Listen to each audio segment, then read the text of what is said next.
Action tonight features the visiting Norton Blue Jays against the hometown Colby Eagles. At this time, ladies and gentlemen, please rise. Gentlemen, remove your hats as the Colby High School and Middle School pep band plays our national anthem.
Let's meet tonight's starting lineups in alternating fashion, beginning first with the visiting Norton Blue Jays. First up for Norton, a 5'9" junior, number 4, Avery Porter. For the Eagles, a 5'6" junior, number 8. We're set for game one of our Colby Lady Eagle basketball doubleheader tonight. The Colby Lady Eagles taking on the Norton Lady Blue Jays. It's time to meet the starting lineups. We'll meet the visitors from Norton first. The Lady Blue Jays are 4-9, coached by Sherry Brooks in her first season. In the backcourt for Norton, Avery Porter, a 5'9" sophomore, averaging 4.5 points, 4.5 rebounds, 1 assist per game. Joined by Kara Cox, a 5'7" junior, the leading scorer at 10.7 points per game, also 3.5 rebounds per game. Also, at the forward spots, Hallie Brooks, a 5'8" freshman, averaging 3.5 points, 2.5 rebounds. Janessa Reuter, a 5'8" sophomore, averaging 10 points and a team-leading 6 rebounds. At center is Dylan Hawks, the 5'11" junior, averaging 2 points and 2 rebounds. Porter, Cox, Brooks, Reuter, and Hawks for Norton. They're in road blue uniforms, white letters and numbers, gold trim. The Colby Lady Eagles are 6-7 on the year. They are coached by Yancey Walker in his first year on the bench. They will start like this. 3 guards, Briley McKee, a 5'4" junior, averaging 3 points, 1 rebound. Logan Nolan, a 5'3" freshman, averaging 2 points and 1 rebound. And Brooklyn Jones, a 5'8" senior, averaging 18.5 points, 2.5 rebounds, and 2 assists. In the front court, Emma Curry, a 5'10" senior, averaging 7.5 points, a team best 5 rebounds, and Brendan Stanley, a 5'10" freshman, averaging 2 points and 4 rebounds. McKee, Nolan, Jones, Curry, and Stanley for the Lady Eagles. They're in the home whites, orange letters and numbers, and black trim. Norton on the year scores 41.5 points a game, gives up 44.5. They shoot 33% from the field, 27% from deep, 40% at the free throw line. Colby, 39.5 points a game scored, 45 allowed, 34% from the field, 27 from deep, 67% at the line. We are ready for basketball. The tap is controlled by Norton with Reuter out jumping Stanley, and Norton has the ball right to left to start. Norton winners of 4 in a row after starting the year 0-9, working against Colby's matchup zone defense. Right corner, an open 3 on the way for Reuter, nothing but nylon. Janessa Reuter, by far the best 3-point shooter on this Norton team at 35%, opens the scoring in this one 20 seconds in. It's 3-0 Norton. Colby attacking man-to-man defense the other way to start. Now on a screen and slip, Emma Curry gets a look from the left baseline. Off the assist from Riley McKee. Curry makes a 5-foot jumper, and both teams score on their opening possessions. 3-2 Norton, 7:23 to play first quarter. Riley McKee hassling the ball handler up the floor. That's Cox. Now a pass into the paint, tipped away by Jones and stolen. And Colby on the run the other way, a 2-on-2. It's Jones going the distance, passes across the paint, but nobody home. As Riley McKee thought Jones would go up for the shot, was not expecting the pass, and Colby turns it right back over. Just underway in this one. We are at Colby High School tonight. The event center is occupied by the Western Kansas Liberty League tournament, so the first game of this year at the Colby High School gym. Pass deflected by Curry out of bounds along the near left sideline. Norton going right to left as you're listening. Colby left to right. Inbounding is Porter. Free throw line extended on the left. In for Reuter between the circles. Guarded by Briley McKee. Left wing pass for Cox. Skip pass, top of the key for Brooks. Now to the high post. Facing away from the basket, Porter with it. Bounces it for Reuter, right corner. Back up top and around the horn, left wing for Cox. Now Hawks, low block left across the post. Porter open on the cut, and her layup hit the basket support. It hit the black cable that connects the basket to the roof. And that is a dead ball by rule. Colby has possession. 6:39 to play in the opening quarter. Colby down 1, 3-2. Logan Nolan into the front court. Off a high screen from Curry to the left elbow. Pitches left corner for McKee. Now up top for Stanley. Right back to McKee on the left wing. Stanley sets a screen. McKee dribble drive, screen and slip. Deflected and stolen by Dylan Hawks, who read that play the whole way. Second Colby turnover. Ball poked by McKee out of the hands of Reuter and out of bounds along the near left sideline. Norton keeps it just inside the front court. And Cox comes to inbound. Kara Cox triggers in for Avery Porter between the circles. Right back for Cox on the wing. Picked up by Jones defensively. She picks up the dribble. Lob pass. High post right Porter. Cut off by McKee. Forced into the right corner. Pass to the wing for Cox. High post Hawks. Low post Porter. Backing down two defenders. Pass across the post for the cutting Reuter. And the ball slapped out of her hands. Out of bounds. Bren Stanley got a hand in to disrupt the pass. Norton makes a sub. First sub of the game. Peyton Bailey, a 5'9 freshman, checks in for the other freshman, Hallie Brooks. Reuter catches the inbound pass, left corner for Norton. Back into the left corner for the inbounder, Cox. Jones on her defensively. Dribble out to the wing and a handoff to Reuter. That's McKee's defensive assignment to start. 2 minutes and change gone in this first quarter. Both teams scored on their opening possession, nothing since. Entry pass deflected by Bren Stanley, and it's out of bounds in the near corner left side on the baseline. Norton again will keep the possession. Cox inbounding next to the Colby cheerleaders. Into the corner for Hawks. Defending her is Stanley. Bounce pass comes to the top of the key for Cox, and Cox is bumped by Logan Nolan out at the top of the arc, and a foul is called. First on either team, called on Colby's Logan Nolan. Yancey Walker sends his first sub of the night to the table. It's Emma Wright for Colby, the 5'4 junior guard, checking in to replace Nolan. Inbounding top of the key extended. Cox on the right side in front of the Colby bench. In for Reuter. Picks up the dribble, bounces it back for Cox high on the right.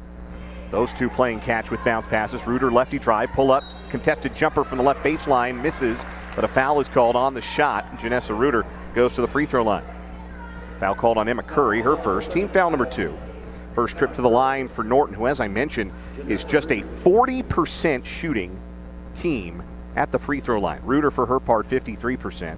Her first try on the way, off the back rim.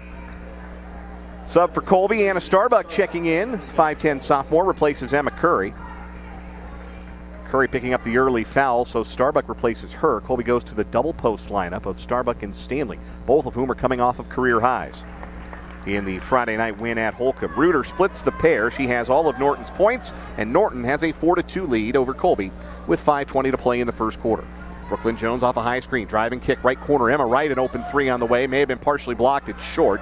Hawks catches the rebound weak side. Norton looks to run. Sprinting up the right side is Reuter, cut off by McKee. The trailing Hawks nearly dragged the pivot foot and did. Wasn't sure the whistle was going to come before the pass went away to Cox on the left wing, but come it did, and Norton turns it over for a second time. Inbound in the backcourt for Brooklyn Jones. She leaves it for Emma Wright behind the timeline, and Wright will bring it the rest of the way up for Colby. Angle dribble right for Emma Wright. Pass into the right corner for McKee.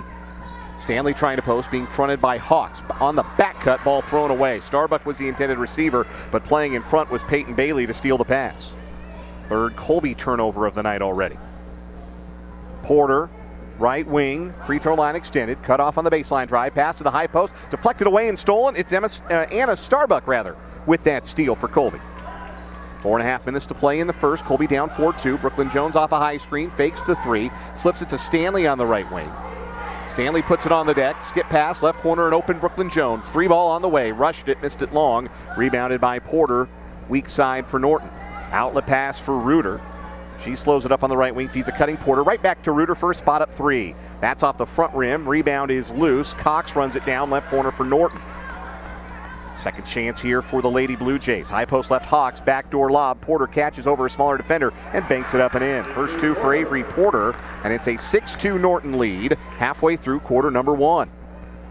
Slow start for this Colby offense coming off of the 56-point outburst at Holcomb. The third most points they've scored this year. Jones, step back 3, left wing, too firm. She was 6 of 8 from behind the arc at Holcomb. The rebound out of bounds off of a Colby player. It will be Norton ball near midcourt. Sub in for Norton, Lauren Harding, the 5'8 freshman, checking in for Dylan Hawks into the post. For Colby, Brooklyn Jones gets an early rest, as does Briley McKee. As into the back game for Colby, Logan Nolan and Emma Curry, both returning. Cox up the left side, stops in the left corner, brings it out to the top of the key for Reuter, who thought about the 3 and pulled it down as Nolan came to challenge. High post right to Harding, power dribble into the post, lob for the cutter, Porter down the lane left, and she scores. 5-0 mini run here for Norton as Avery Porter has back-to-back baskets. Colby not defending the high-low very well, and they trail 8-2. Colby the other way. Curry, right corner, dribbles her way into the paint. Her right-handed runner up and in. Emma Curry has all 4 Colby points and puts a stop to that mini run for the visitors. Colby trailing 8-4 as we approach 3 minutes to play in quarter number 1. Into the front court. Porter, short corner right side to the post, intended for Harding, got poked away. Porter got it back, drives the baseline, pass across the baseline to Bailey, and she's stripped of the ball by Emma Curry. 2-on-1 developing the other way. Curry with the right hand, the Euro step, the righty runner off the right side of the rim. Rebounded by the lone defender back, Reuter for Norton. Curry had to slow herself down there so she didn't pick up a charging call. The defender was in position.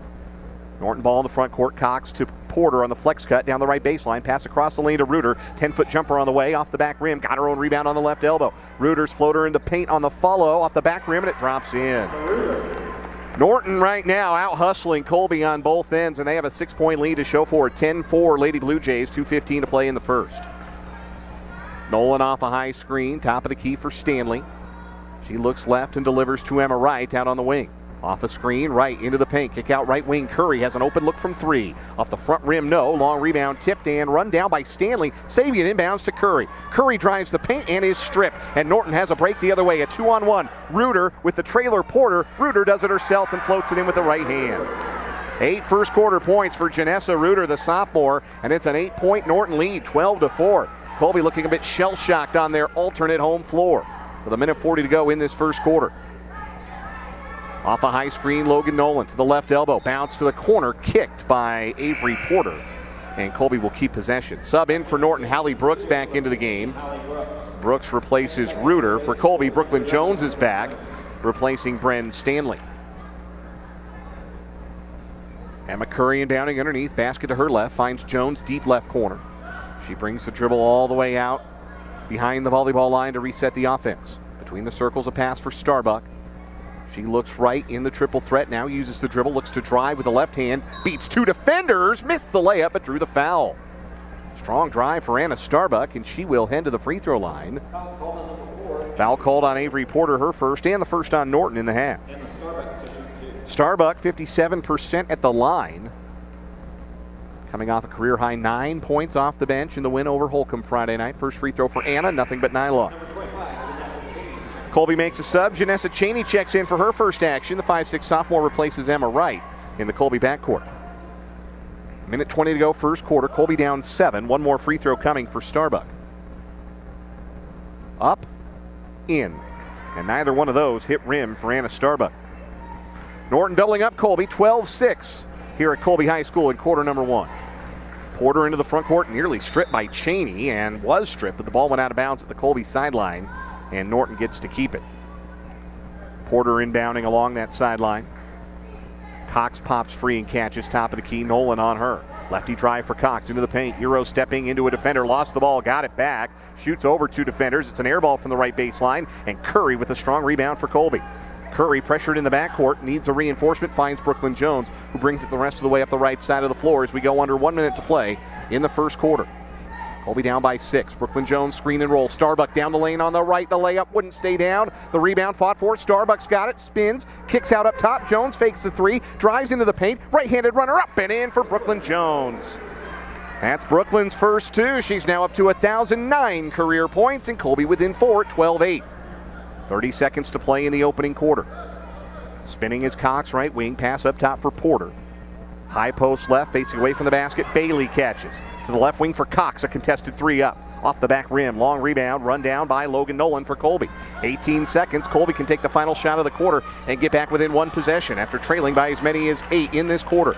Nolan off a screen, right corner Cheney with 10 seconds. Cheney on the back cut, wide open, Curry the layup good with the left hand. Half a dozen for Emma Curry in the first quarter. Colby on a 6-0 run, and that's how the first quarter is going to end. The Colby Lady Eagles fell behind by 8, but they finish quarter number 1 with a 6-0 flurry. And after one, it's Norton 12 and Colby 10. You're listening to the Eagles on radio on 100.3 The Ride.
Quarter number 2 at Colby High School. The Colby Lady Eagles trailing the Norton Lady Blue Jays 12-10, and Brooklyn Jones with an errant pass turns it over on the opening possession of the quarter. A steal by Peyton Bailey, and Bailey fouled on the other end by Anna Starbuck, her first and the third team foul on Colby. Norton led by as many as 8 in the first quarter. Colby currently on a 6-0 run. Norton ball right to left as you're listening. High post right, Hallie Brooks with the dribble into the paint, nearly stripped by Logan Nolan. Loose ball, Cox came away with it. Dumps it to Reuter, left corner. She hoists the three. That's an air ball. Offensive rebound, Brooks, and the putback up and in on the weak side. Second chance basket for Hallie Brooks stops that 6-0 Colby run. 14-10 Norton, 30 seconds into quarter number 2 from Colby High School. Pass to the top of the key for Anna Starbuck for Colby. She works the dribble. Right wing pass for Nolan. Jones wants it on the post. Nolan can't get it to her. Well denied by the wingspan of Avery Porter at 5'9", out defending on the wing. And now a foul. No, a jump ball is whistled as Brooks apparently got enough of the ball as she and Emma Curry went wrestling, and Curry went to the ground, and that just stole a possession for Norton as they have the arrow. Turnover number 5 for Colby. Into the front court, Norton. It's Brooks on the lefty drive into the paint, and she is fouled before she gets to the rim. The foul on Logan Nolan, that's her second, team foul number 4. And that gets Emma Wright up off of the Colby bench to replace Logan Nolan. Nobody was sure until Yancey Walker hollered Logan from the Colby bench. Then everybody knew. On the inbound, Starbuck strips Bailey. The loose ball came to Wright, who gave it away. Then the shot by Cox hits the top of the basket. And the rebound to Brooklyn Jones with some nifty dribbling to create space from 2 defenders. She sprints into the front court. Left corner to Emma Wright, who fakes a 3 and drives. Across to Cheney and through her hands out of bounds. Another Colby turnover. Sloppy basketball to start quarter number 2 for the Lady Eagles. They trail 14-10 with 6:45 to play in the first half as Anna Starbuck sits, replaced by Bren Stanley at the center spot for Colby. Into the front court is Cox for Norton. Driving with the left hand, middle of the paint, bounces for Porter, spins baseline. Her shot blocked to the rebound to Bren Stanley. Away to Curry, immediately double team. She gets it away to Stanley, who hands off to Jones. Colby into the front court after the pressure off the missed shot. Jones with the drive, beats 3 defenders. Into the paint, lefty layup up and good off the window. Brooklyn Jones attacking the 10 for 2. She has 4. Colby back within a deuce, 14-12. 6:15 to play here in the first half. Norton into the front court up top. An open look from 3 for Cox is off the mark to the right, but an offensive rebound collected by Reuter off a deflection. She drives the right baseline, stripped to the ball, lost it, out of bounds off of Norton. It's Colby ball. Good defense on the baseline by Colby, using the baseline as an extra defender. Norton makes a sub as Cox goes to the bench, replaced by Dylan Hawks. Neither team really big. Hawks at 5'11" is the tallest of the Lady Blue Jays. So when she's on the floor, it's a small lineup. Working the dribble out high is Jones for Colby. Crosses over, sprints past Brooks. Runner with the right hand from the angle, off the mark. Rebound juggled around in the paint and grabbed by Porter, and then Porter falls down, but a foul is called. They got Janessa Cheney that time, her first. Team foul number 5 on Colby. Sub in for the Lady Eagles, Briley McKee back in replacing Cheney. 5:48 to play first half. Colby has trailed the whole way and behind by 2, 14-12. They have trailed by as many as 8 in this first half. Reuter with the handle into the front court. Quick right wing pass for Brooks as she crosses the midline. Around with a left-hand dribble. Brooks to the left wing. Got away with a carry. Hands off to Reuter left corner. Being hassled by Curry in the matchup zone as she brings the dribble all the way around to the right. Bounce pass, right wing, Porter outside the arc with it. Looking for the cutter, finds Reuter down the lane, collides with Curry, who falls down, shoots over the down defender and scores. Janessa Reuter already into double figures with 10, and it's 16-12 Norton with 5:15 to play in the first half. Ball poked away from Brooklyn Jones, and Jones lets it roll out of bounds at midcourt. Good defense by the freshman Hallie Brooks. Again, this is a Norton team riding high. They started 0-9, but they have won 4 straight coming into tonight. And they look a lot more like that team than the team who started 0-9. Brooklyn Jones off the screen, 3 from up top, too strong, long rebound, grabbed by Bailey for Norton in the middle of the paint. Brooklyn Jones 0 for 3 from behind the arc. Colby has yet to make a 3 so far. And a timeout taken by Sherry Brooks on the Norton sideline with an even 5 minutes to play in the first half. The full timeout will take it. You're listening to the Eagles on radio. Colby trailing Norton 16-12 in the second quarter here on 100.3 The Ride.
Norton ball out of their own timeout, leading Colby 16-12 with under 5 minutes to play in the first half. Norton working right to left as you listen. An open jumper at the foul line for Dylan Hawks is off the heel. Offensive rebound, Avery Porter out to Hallie Brooks, left angle. Her 8-footer is short. Another offensive rebound for the shooter, Brooks. Her putback won't go, and Stanley finally clears the glass for Colby. Here come the Lady Eagles. Sprinting up the left side of the front court is Brooklyn Jones. She slows up, comes off a high screen from Stanley. Screen and roll. Stanley with the catch deep, and the layup good off the left side of the window. Great hands by Bren Stanley, and she converts her first bucket. Colby back within a deuce. 16-14, 4:20 left in the first half. On the flex cut, Reuter down the right baseline, pulls up, covered up well by McKee. Out to Porter, back to Reuter, contested 3 right corner off the front rim. Long rebound, run down by Jones, and she's on the break. It's Jones with a defender on her hip, all the way to the basket. Scoop shot with the right hand is short, but she's fouled across the arm. And Brooklyn Jones heads to the free throw line with a chance to tie this game. Foul on Peyton Bailey, her first. Team foul number 2 on Norton. And Jones, the 77% foul shooter, goes to the line. Coming off of 27 points at Holcomb on Friday night. First try for Brooklyn on the way, nothing but net. Sub for Colby, Briley McKee comes back into the game. Replacing, well, check that. Replacing Nolan, I believe. Harding into the game, replacing Hawks for Norton. Actually, both Harding and Hawks are in the game. I'm sorry. We'll set the lineups here in a bit. Meanwhile, Jones makes both freebies, and for the first time in this game, Colby is level with Norton. 16 all, halfway through the second quarter. Norton with Cox, Reuter, Brooks, Hawks, and Harding. Their big lineup with both Hawks and Harding in the game. Short corner left, Cox jumper may have been partially blocked by Emma Curry, the contesting defender, and the loose ball rebound comes to Emma Wright. For Colby, it's Jones, Wright, McKee, Curry, and Stanley. Jones around a defender, fouled 30 feet from the basket, a reach in on Hallie Brooks, the freshman, her first, team foul number 3 on Norton. Colby can take their first lead of the contest on this trip. Curry inbounding in front of the Norton bench left side, in for Jones, who comes to catch. Off a high screen from Stanley, pull up 3 from up top for Jones, fouled in the act, but the 3 wouldn't stay down. It was halfway down, but the home iron unkind. But Brooklyn will have a chance for all 3 of those at the free throw line, as she was fouled by Brooks on the shot, her second, team 4th. And Brooklyn Jones with 3 free throws to try and put Colby in front with 3:34 left in the first half. First try for Brooklyn. Crawls in on the front rim, and Colby has their first lead of the game.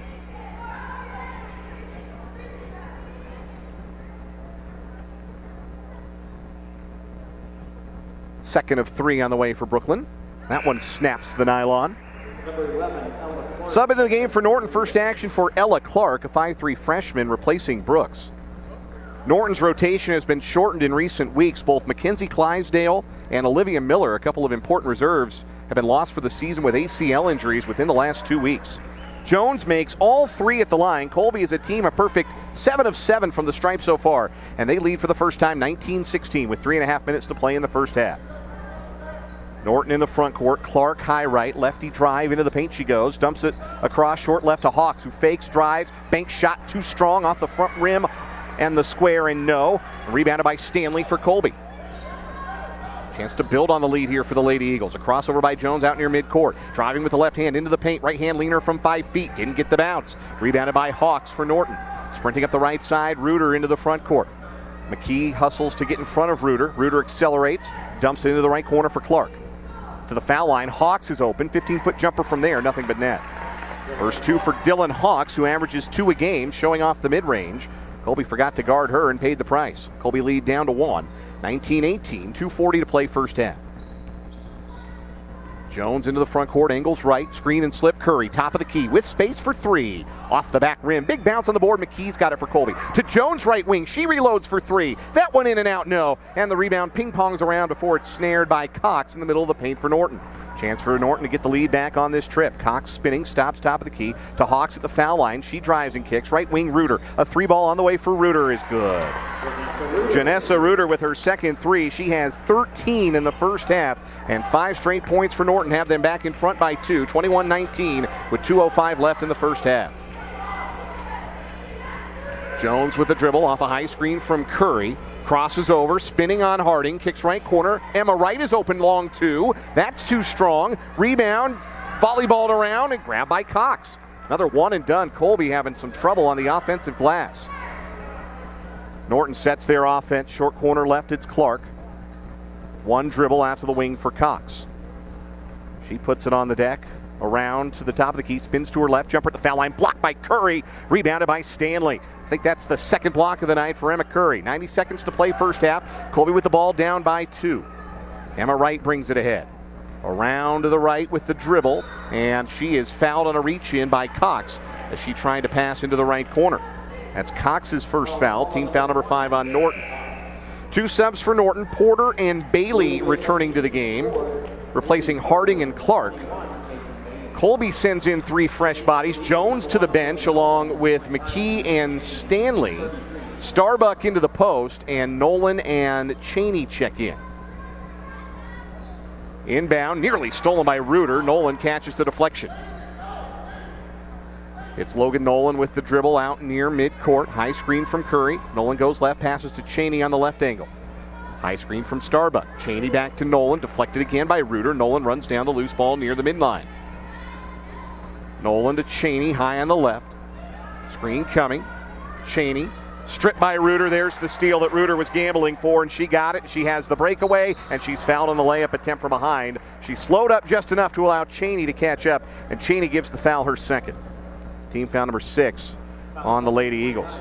That action was something Colby ran twice, and Reuter got a pair of deflections. Then the third time, she was able to steal it away. Now Reuter at the line where she's 1 of 2 on the night. Her first try here drops through. Big first half for Janessa Reuter. She is the reason why Norton is leading this game and has led it most of the way with 52 seconds left in the first half. Allie Flanagan checks in for Colby. First action for the freshman guard. She is into the backcourt as Reuter drops home both free throws. 7-0 run for Norton. Their lead is 4, 23-19 in this final minute of the first half. Logan Nolan left wing, Emma Curry. Curry casts off the triple. It connects! Emma Curry from Triple City. She's got 9 in the first half. Colby within 1, 23-22. The 61st made 3 of the season for Colby in their first one tonight. Final 30 seconds of the half. Cox with the dribble, spinning and driving off of her foot. Loose ball picked up by Bailey in the paint. She bounces out to the left wing for Porter. Takes the dribble to the left corner, pass out to the wing, deflected. It's fought forward. Cheney and I believe Bailey tied up, and Colby has the arrow. It'll be Lady Eagle ball with 19 seconds left in the half. A chance to take the lead into the locker room as Brooklyn Jones checks in for Janessa Cheney. Inbound for Jones, and the senior point guard walks it ahead. Crossing the divider with 12 seconds to play in the half. Defended by Cox out at midcourt. Down to 8, down to 7. Off a high screen from Curry. Jones to the right wing. Hesitation drive. Goes past a defender and is fouled on her way up for 2. The hesitation took her right past Avery Porter, and Porter fouled from behind. Her second, team 6th. And Brooklyn Jones goes to the charity line with 3 seconds left in the half. And a chance to put Colby back into the lead. First try on the way for Brooklyn. Swish. That puts her into double figures once again. She's got 10 points. The 13th time in 14 games this year Brooklyn Jones has scored in double figures. Emma Wright checks in for Logan Nolan for Colby. One more free throw for Jones. A chance to put Colby in front. One bounce, bend to the knees, release, rotation, splash. That's 11 points for Brooklyn Jones. A 24-23 Colby lead. Briley McKee enters for Jones. Norton has 3 seconds to get one final shot up. Inbound caught by Hawks, quickly away to Reuter. Reuter throws it 3/4 of the way up the floor, and it gets nowhere near the basket as time expires on the first 16 minutes. Colby trailed most of the first half, but they take the lead into the locker room. A 1-point advantage for the Lady Eagles over Norton, 24-23 here at Colby High School. We're back with the Cornerstone Ag halftime show after this. You're listening to the Eagles on radio on 100.3 The Ride.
We got a tight one here at Colby High School as the Colby Lady Eagles lead the Norton Lady Blue Jays 24-23 at the intermission. Dan Lucero with you here on the Cornerstone Ag halftime show. It was Norton who led for most of the half.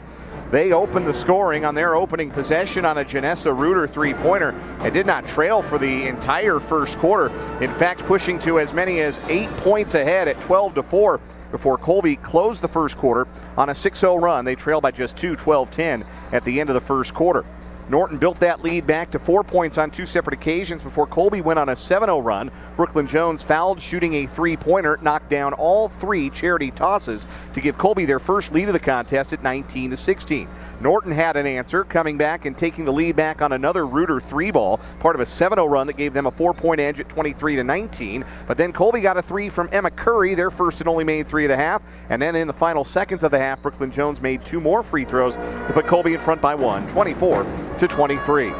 Halftime numbers coming your way after this break on the Cornerstone Ag Halftime Show. You're listening to the Eagles on Radio, 100.3 The Ride.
The Cornerstone Ag halftime show continues. It's Colby with the 1 point lead over Norton at the break, 24-23 in this girls basketball contest. Game one of our Colby basketball doubleheader on this Tuesday night. Individual numbers for Norton, they had 15 first half points from Janessa Reuter, the sophomore who averages 10 a game. She knocked down a pair of threes. The only two made threes by Norton in the half. It was 4 points for Avery Porter, two apiece for Hallie Brooks and Dylan Hawks. Colby also had just four players into the score column. Brooklyn Jones into double figures for the 13th time in 14 games this season. She had 11 points, including going a perfect 7 for 7 at the free throw line. Emma Curry with 9 points, including a three, Colby's only three of the first half. And it was 2 points apiece for Bren Stanley and Anna Starbuck. Colby trailed by as many as 8, led by as many as 3, led only briefly in the second quarter, but they are enjoying the 1 point lead as it stands currently, 24-23. Second half's coming your way next as you're listening to the Cornerstone Ag halftime show. This is Colby Eagle basketball on 100.3 The Ride.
We're back for the start of the third quarter at Colby High School. The Colby Lady Eagles with the 1-point advantage over the Norton Lady Blue Jays, 24-23. Dan Lucero back with you again at the high school tonight, not the Colby Event Center. The Event Center being used this week for the Western Kansas Liberty League basketball tournament. So including tonight, Colby has 4 home games left in the season and will only play one of them at the Event Center's main gym. They'll be back here at Colby High School Friday night, and then on the 17th, the makeup game against Ulysses, they'll play in the auxiliary gym while Colby Community College men's basketball plays in the main gym at the CEC. The third quarter is underway. It's Norton ball left to right as you're listening, and they return with their starting 5. With Hallie Brooks on the right wing. Her entry pass intended for a reporter, stolen away by Emma Curry. Colby with their starting 5 on the floor. Brooklyn Jones, Logan Nolan, Briley McKee the guards, Emma Curry and Bryn Stanley the forwards. Stanley has the top of the key for Colby as they go right to left. Now Nolan. Nolan stops and feeds the roller. It's Stanley on the give and go, and Stanley lays it in with the right hand. Beautifully executed high screen and roll, and Colby has now scored 7 straight points to lead by 3, 26-23, 35 seconds into the third quarter. Hallie Brooks, high post right Avery Porter. She drives on Curry, cut off, kicks it back out to Brooks on the wing. Now Kara Cox between the circles. Those 3 out there with Dylan Hawks and Janessa Reuter. Hawks has it high post. Across the post to Porter. She hands off to Brooks, whose swooping lefty runner in the paint is up and in. Hallie Brooks with 4 points, and Norton cuts it to 1, 26-25. 1 minute and change into the third quarter. Brooklyn Jones for Colby. Left corner pass for Logan Nolan. She brings the dribble to the wing, backing away from her defender. Off a screen to the top of the key is Nolan, still working the bounce. Lefty drive for Nolan. Her floater blocked from behind by Porter, and a loose ball gathered by Hawks. I don't think she felt the defender until it was too late. Brooklyn Jones with a steal on the outlet pass the other way. Jones pulls up on the right wing, fires up a 3, and connects! Brooklyn Jones from Triple City. She was due. Didn't make one in the first half. Connects there on her 28th 3 of the season. Colby has their largest lead, 29-25, with 6:20 left in the third. Hawks, low block left, backing down Stanley. Up high for Porter, out to the right wing for Cox. She drives, cut off by Nolan, and Nolan is called for a blocking foul. That is Nolan's 3rd and the first on either team in this second half. We have a whistle as Yancey Walker scrambled to send a sub to the table. Emma Wright checking in, replacing Logan Nolan. Kara Cox to inbound for Norton with the basket to her right. She triggers out for Brooks on the wing right side. Back across for Cox left wing. She fakes a 3, has the ball slapped out of her hands by Brooklyn Jones and retrieves a loose ball in front of her own bench. Now the ball rolls to the top of the key. Cox has it. Bounce pass gets away from Porter. Comes to Reuter right wing. Reuter the hot hand in this game for Norton. Tried to pass, got deflected by Jones, stolen. Wright has it, outlet to Jones. Jones is ahead of everybody. The left-handed layup is good. 16 points for Brooklyn Jones. Colby by 6, 31-25, and a timeout taken by Norton. Fast start for Colby in this second half, and it's been created by their defense. They have forced 3 turnovers. They have made them count for 5 points on the other end, and they have their largest lead of the contest with 5:46 to play in the third, 31-25 over Norton. This is a 30-second timeout called by Sherry Brooks, so we will keep it here. Going back to the end of the first half, Colby is on a 12-2 run to jump out to this 6-point advantage as they try and snap Norton's 4-game winning streak. Colby looking to win back-to-back games for their own part for only the second time this year and the first time since the calendar flipped to 2022. Norton ball out of the timeout. Kara Cox brings it ahead, walking it over the divider, picked up there by Briley McKee defensively. Off a screen, ball goes through the legs of Ella Clark and out of bounds on the far side. That's an unforced turnover there for Norton, their 9th of the contest. Colby did not make a change out of the timeout. Still McKee, Wright, and Jones at the guard spots. Curry and Stanley at the forward spots. Jones, it's on the back cut to Curry underneath the basket, turns and floats it up with the right hand and missed it off the back rim. Rebounded by Peyton Bailey for Norton, and they want to run. It's Cox sprinting down the floor with the defender on her hip. Stops short corner right, picks up the dribble, bounces into the lane, and Emma Curry reaches in for another steal. Emma Curry's had at least 2 blocks and 4 steals in this contest. She has been superb on the defensive end tonight for Colby. Brooklyn Jones with the handle for the Lady Eagles. Into the paint she goes. Right-handed runner up over 2 defenders. Hit every part of the rim and drop through.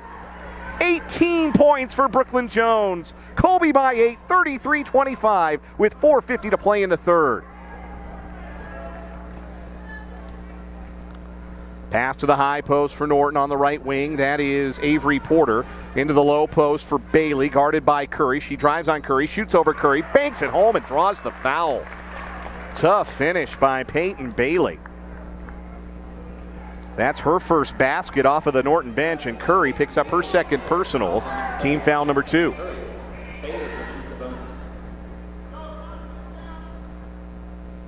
Bailey at the line, her free throw too firm. The rebound ping-pongs around, and Hawks has it for Norton. Chance for a big possession here. Porter spinning on the elbow, has the ball poked away by Jones. The loose ball picked up by Emma Wright. Colby with the lead, 33-27, and Norton commits a foul out front. Briley McKee was hacked as she possessed the ball at the top of the key. That foul is on Dylan Hawks, her first. And team foul number 1 on Norton in the half. Norton making 2 subs as Janessa Reuter and Lauren Harding check back into the game. Hawks to the bench along with Cox. Colby ball, 6-point advantage, 33-27, 4:25 to play, third quarter. Jones around the horn with the dribble to the right wing. Step back three-pointer on the way for Brooklyn. Got them all! Brooklyn Jones for the second time in the quarter from Triple City. She's got 10 points in the quarter, 21 in the game.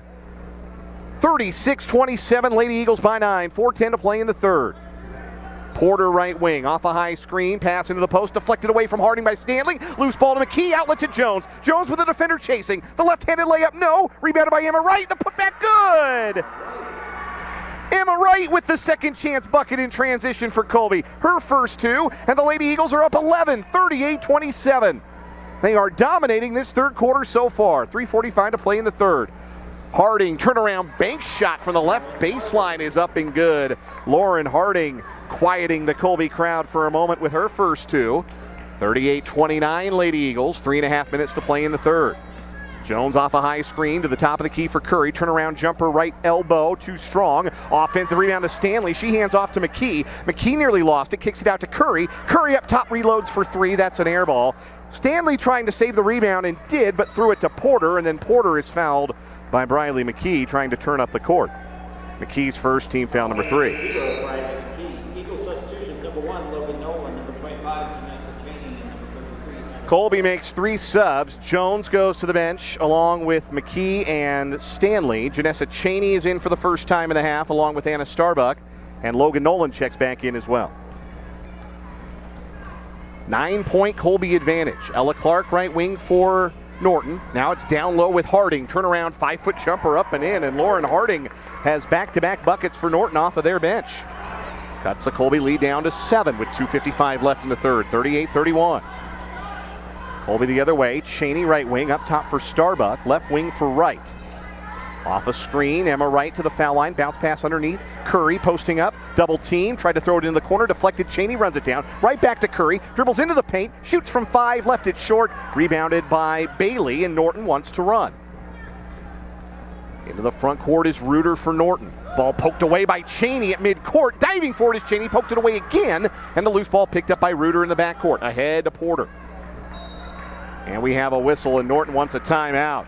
Good defense out high there by Janessa Cheney, forcing Sherry Brooks to call time and settle things down for Norton. It is a 30-second timeout, so we'll stay here with 2:22 to play in the third. And Colby holding a 7-point lead, 38-31. Colby is led by as many as 11 in this third quarter, but Norton on a 4-0 mini run here. And trying to take advantage of a spell where Colby's leading scorer, Brooklyn Jones, is on the bench. Jones has 21 for Colby tonight, including 10 in this quarter alone. The 7th time this year Brooklyn Jones has scored 20-plus. And it's the second game in a row she's turned the trick. She had 27 Friday night in Holcomb. Norton ball out of the timeout. Porter inbounding along the right sideline. In for Reuter, top of the key. High post for Bailey. Lob, low block intended for Harding. Poked away, out of bounds. Anna Starbuck anticipating and deflects the pass. Reuter will trigger underneath the basket to her right. Sets the play in motion. Harding pops free, short corner right, nearly stripped, got it back, spins and drives and shoots a 5-footer over Starbuck, missed. Offensive rebound to Clark, the smallest player on the floor, Ella Clark, and she lays it up and in, and it's a 6-0 run for Norton, sparked by their reserves. They're back within 5, 38-33 with 2 minutes left in the third. Off a high screen, Logan Nolan, she goes all the way to the cup, and she's fouled on the layup attempt. Logan Nolan going strong, fouled by Lauren Harding, that is Harding's first. Team foul number 2 on Norton. And Logan Nolan, who has yet to score, will shoot a pair on the year. Logan Nolan 7 out of 10 at the charity line. First free throw for Logan up and off the back rim, and that is Colby's first free throw miss of this game. They had been 9 for 9. Jones and Stanley checking in for Colby. Curry will get a rest along with Emma Wright. One more free throw for Nolan to try and make it a 6-point Colby lead. On its way. That one too strong, but Brooklyn Jones has the offensive rebound. Colby resets. Jones with the dribble high on the right. High screen from Stanley. Around the screen into the corner. Screen and slip not there. It comes out top for Nolan instead. That time, Norton anticipated the screen and roll with Stanley and cut off the passing lane. Ball back with Jones. Stanley comes to screen. Jones double teamed at the top of the key as she picks up the dribble, gets rid of it to Nolan. Down to a minute and a half to play in the third quarter. Nolan with a crossover and a drive into the paint. Out to Cheney left wing. She fakes the three. Righty dribble into the paint. Janessa Cheney looked like she got hacked on the way. Lost the ball. Loose ball to Cox. And Norton with the outlet has a 3-on-1 the other way. It's Brooks pulling up. Pass across the post to Reuter. Her bank shot good from the left angle. Make it an 8-0 run for Norton, and they're right back in it within 3, 38-35. Final minute of this third quarter. Colby needs an answer. Nolan driving. Peels back, right elbow. Pass to Starbuck between the circles.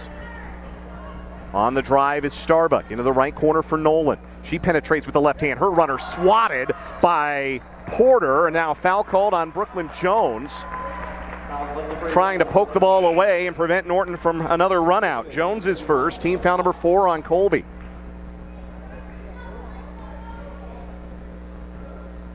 Hawks back into the game for Norton, replacing Harding. 45 seconds to play in the third. Norton trailed by as many as 11 in this quarter. Can tie here with a 3.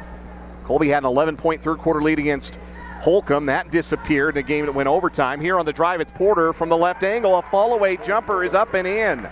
And it's a 10-0 Norton run. 38-37 Colby. Final 30 seconds to play in the third. Brooklyn Jones wants the ball, denying his Cox, and now we have a whistle. And Yancey Walker wants a 30-second timeout on the Norton sideline, or the Colby sideline, with 21 seconds to play here in the third. Colby was up 38-27, and then Brooklyn Jones went to the bench. And this run started with Jones getting a breather. 6 straight points for Norton. Then when Jones came back in, the run continued. And with the exception of that last hoop from Porter, it's been almost all the bench. 4 points from Lauren Harding and a bucket as well from Ella Clark on a second chance opportunity, as Norton has cranked up the effort level. And it looks similar to now how the game did in the first quarter when they built an 8-point lead.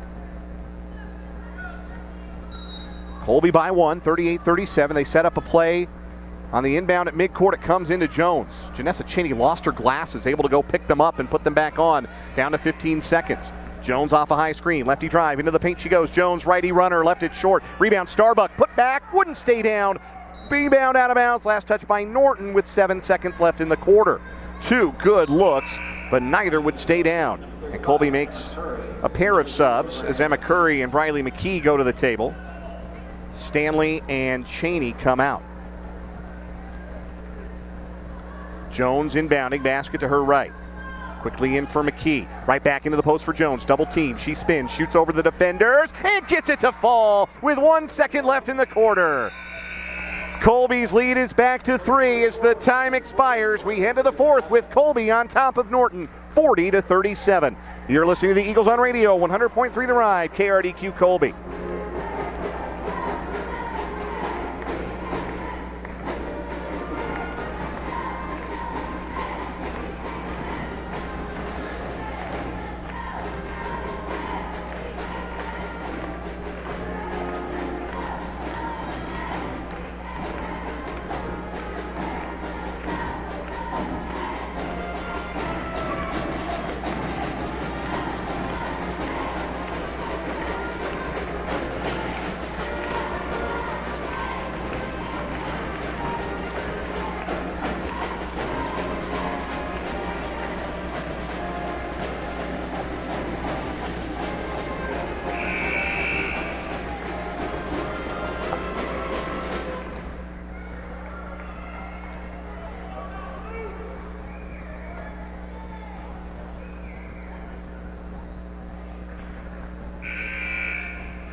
Fourth quarter time from Colby, and the Lady Eagles just scored to take a 3-point lead at the end of the third quarter. Now they have the ball to start the fourth. 40-37 over Norton here at Colby High School. Dan Lucero back with you as Brooklyn Jones has a handle for Colby. It's a screen and slip to Emma Curry. She drives with the left hand. Her runner is blocked. The loose ball comes to McKee. Left baseline jumper too strong from 15 feet, and the rebounder Reuter for Norton.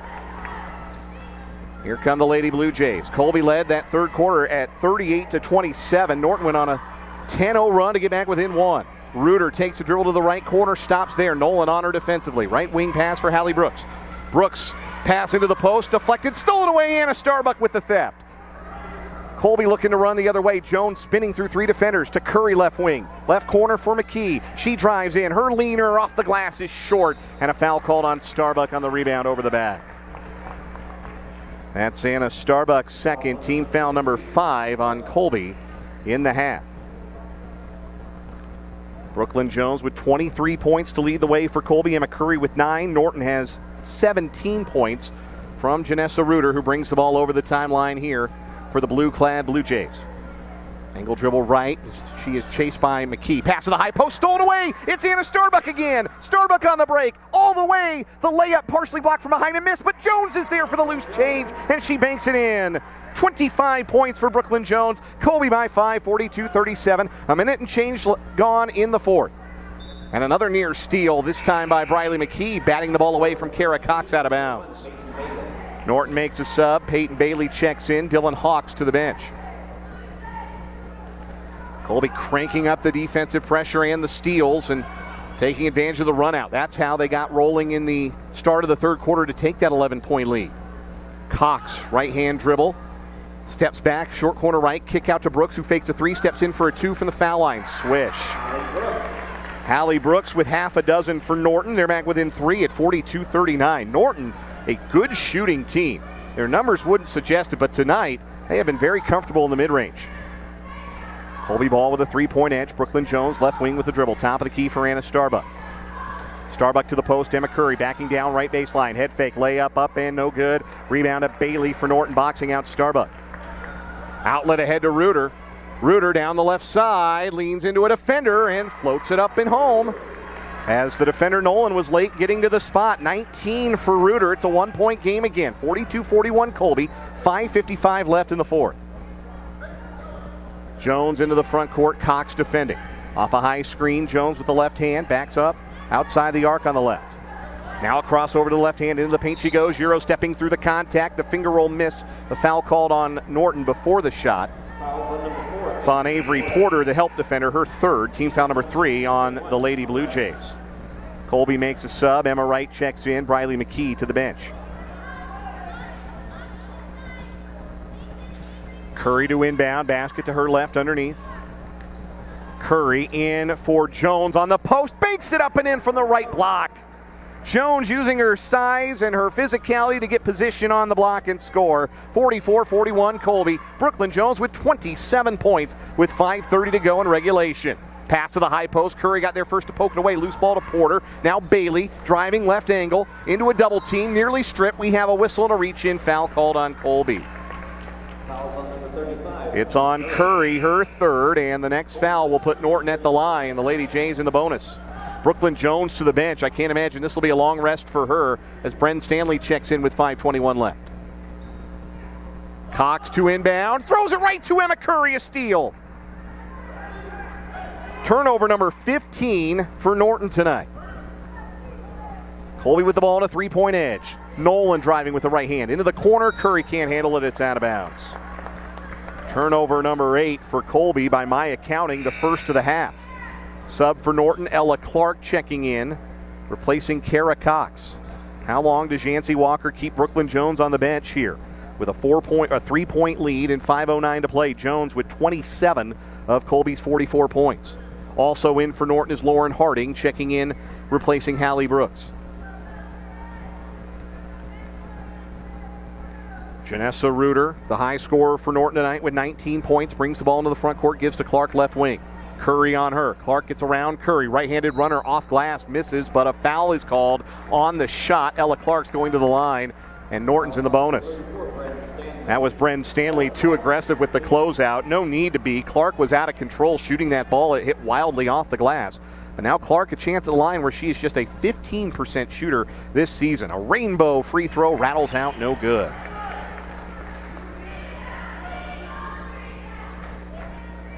One more coming for Clark. With 4:56 to go in the fourth, and that one is off the mark. The rebound run down by Emma Wright for Colby. So Clark 0 for 2 at the line. It remains a 3-point Colby lead, 44-41 here in the fourth quarter. Off a high screen, Nolan to the right wing. Hands off to Bren Stanley between the circles. One dribble, two dribbles, hand off to Nolan, nearly taken away by Clark, but Nolan able to pull it away. The freshman Logan Nolan working the dribble. High screen from Stanley. Off the screen, Nolan fades to the right wing, feeds Curry in the right corner. Curry into the post, intended for Starbuck, and she is fouled on the catch. Harding reaching in, her second foul, team foul number 4, and Brooklyn Jones back into the ball game for Colby. Not in any foul trouble, just a rest there for Brooklyn Jones. She's back in after sitting out for less than a minute of game time. Curry to inbound, all the way out to the right wing for Emma Wright. Back in the corner for Curry. Jones to the post, catches a lob with position. Layup good with the right hand. Beautiful sideline or baseline out of bounds offense there for Colby. Brooklyn Jones with 29. Colby by 5, 46-41 as we approach the midway point of this fourth quarter. A near steal. Ball comes to Bailey. Left angle jumper from 5 feet. No. Offensive rebound, Reuter. The putback wouldn't go down, and it's rebounded by Stanley for Colby. Lady Eagles dodge a bullet there as Reuter had a golden opportunity for the second chance bucket.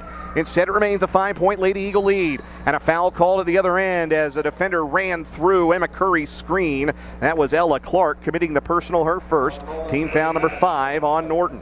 Check in for the Blue Jays. Subs for Norton, Kara Cox. Norton's leading scorer on the year has been held scoreless in this game. She checks in for Clark. And Hallie Brooks replaces Lauren Harding. So Norton with 4 of their 5 starters on the floor. The only exception, Bailey instead of Hawks. So a slightly smaller lineup, 5'9" in there instead of 5'11". Colby with the ball. It's Jones, a right-hand dribble into the paint. Shovels to Stanley. Spins baseline right. Layup blocked by Reuter. The rebound ping-pongs around before it is grabbed by Peyton Bailey. Here comes Norton down by 5, 3:40 to go. Reuter up top to the trailer Bailey. Left corner for Cox. Jones out to challenge. Cox drive and kick.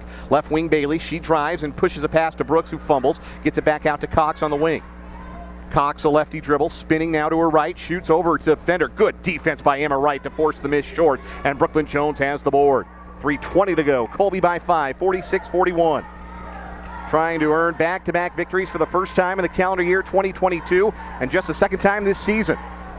Curry spinning, lost the ball, poked it to Wright in the right corner. Now Curry right wing for 3. An air ball, but the rebound out of bounds off of Norton as Brooks couldn't bring it in. Colby keeps the ball. Norton makes a sub. Lauren Harding in, replacing Peyton Bailey. Inbounding Jones for Wright in the corner. Jones wants it on the block and gets it. High post left, turn around, 5-footer with the right hand, too strong. Rebound run down far side by Porter for Norton. Outlet pass ahead for Reuter on the right wing. Norton within 5 with the ball. Driving is Reuter. Pull up at the foul line. 15-foot jumper short. Loose ball rebound. Run down by Jones. Far side for Colby. Pulling it away from Reuter. Jones accelerating. Outlet ahead. Curry running the floor. Can't bring it in over the shoulder. And the pass is out of bounds. Turnover number 9 for Colby. 2:37 left in regulation. Colby with the 5-point lead, but they've missed a couple of opportunities to make it a 3-possession advantage. Sprinting ahead is Cox, and a whistle as she crosses the midline. A timeout called by Norton. A full timeout, we'll take it. 2:32 to play in the fourth. Colby 46, Norton 41. You're listening to the Eagles on Radio, 100.3 The Ride.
2:32 to play in regulation at Colby High School. Colby leading Norton 46-41 in this girls basketball contest.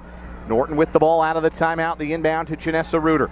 Her 19 points lead the way for the Lady Blue Jays. Now it's Brooks driving left baseline, cut off against the zone defense. Out to the wing for Kara Cox, across for Reuter, who spots up for three from straight on and banks it in. The third made three of the game for Janessa Reuter is a banked in three that cuts the Colby lead to 2, 46-44 with 2:10 left. Logan Nolan into the front court off a high screen from Curry. Around the screen, stops right wing. The defender Porter stays with her. Backing away now is Nolan from the defender Porter. High screen again from Curry. Nolan stops the dribble, needs help, and bounces it away to right. But before the pass, timeout Colby. Yancey Walker has a 30 left, and he'll use it here, so we'll stay here with 1:54 to play in regulation. Colby trailed almost the entire first half, took a 1-point lead into the locker room, and started the third quarter on fire. Went on a 14-4 run to start the frame, and led by as many as 11, 38-27. Norton came all the way back, and they've been within one on two separate occasions, and are currently within a deuce.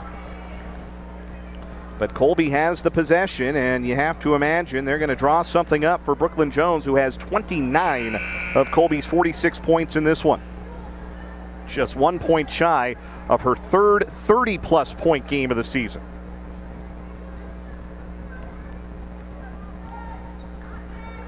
Bren Stanley to inbound. Free throw line extended on the left. Lob into the post. Caught by Starbuck. Handoff to the cutter Jones. Down the baseline. She feeds it out to the top of the key. Logan Nolan runs it down for Colby before it can go over the midline. So nothing doing on the out-of-bounds play. Colby resets the half-court offense. Logan Nolan with the dribble out high. Backing up is Nolan. Gives to Jones behind the volleyball line with 1:35 to go. Kara Cox on her defensively. Jones trying to create some space. High screen from Stanley. And now Jones with the crossover into the paint. No look to Stanley. The layup good. Oh, what a dime from Brooklyn Jones to Bryn Stanley for two. 48-44. Stanley with 6, matching a career high. 1:18 to go. Brooks a 3, right wing to respond. An air ball. The rebound saved by Jones. Loose on the floor. Porter flings it to Reuter. Her bank shot from the left won't go. Rebounded by Stanley, and she's fouled in the backcourt with 1:08 to play. Frantic sequence there. Hallie Brooks commits the foul, her third. That's team foul number 6 on Norton, so Colby in the bonus the rest of the way. Colby makes a change. Briley McKee in for Anna Starbuck. Peyton Bailey replaces Lauren Harding for Norton. Full court pressure coming here for the Lady Blue Jays with a double team on Jones. The inbound to Stanley. Out ahead, Jones running the floor. Jones with a defender on her hip, peels off on the left wing, spins away from the defender, drives on a second, into trouble, short corner left, and a whistle, and a foul called with 58 seconds to go, putting Colby at the line for a 1-and-1. The reach in on Peyton Bailey, her second. Colby is a team 9 of 11 from the free throw line, 0 for 2.5. Jones 7 for 7. Shooting the front end here with Colby leading 48-44. Inside a minute to play in regulation. Front end for Brooklyn. Nothing but net. And for the third time this year, Brooklyn Jones has scored 30 in a game.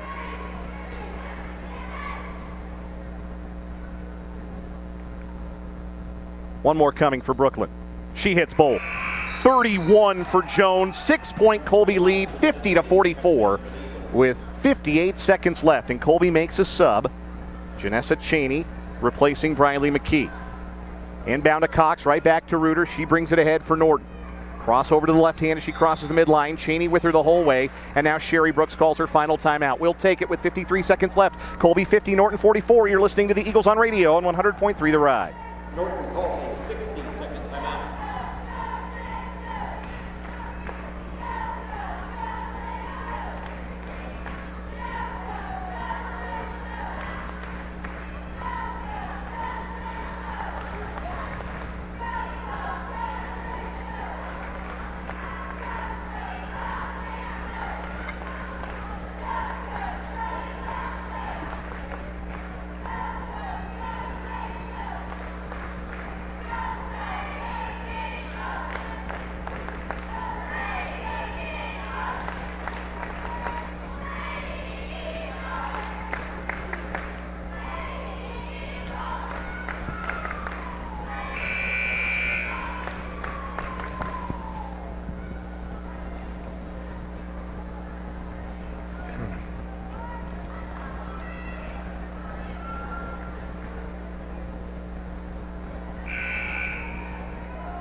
Norton ball out of the timeout. Colby with a 50-44 lead, 52 seconds and counting to play here at Colby High School. Kara Cox off a screen, hoists a contested three from up top, nearly banked it in. Offensive rebound and put back for Avery Porter. She got 8. It's a 4-point game, 50-46. Trouble in the backcourt. Cheney able to pass away to Curry. Now Nolan with 35 seconds. Nolan tightrope walking the sideline, stepped on the sideline, and Colby turns it over with 33 seconds. Hold all tickets. Norton ball down by 4. Norton is out of timeouts. They have the arrow. Both teams in the bonus, and Avery Porter's going to the free throw line.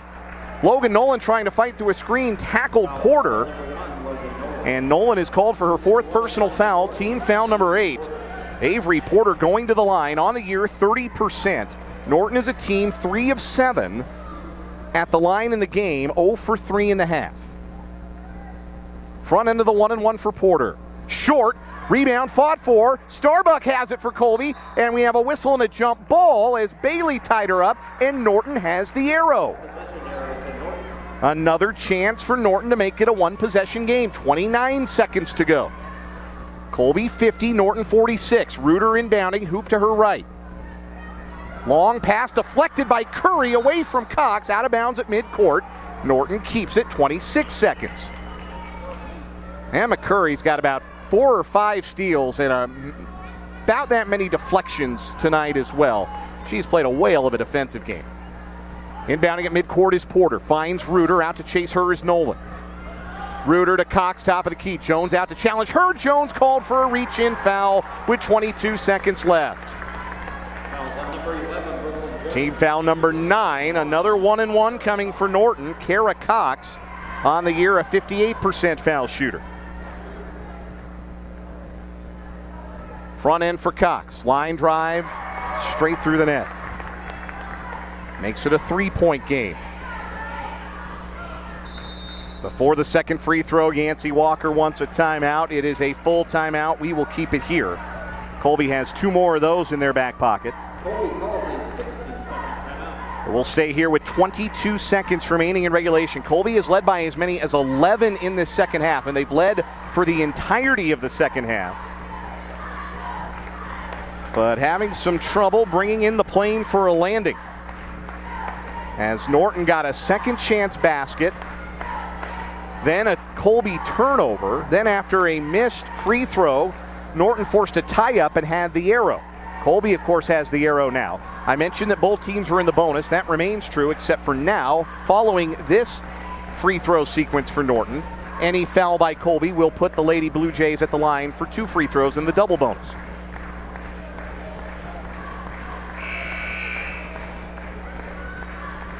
Cox snaps a streak of 4 straight missed free throws by Norton. Colby sends out Starbuck, Curry, McKee, Nolan, and Jones.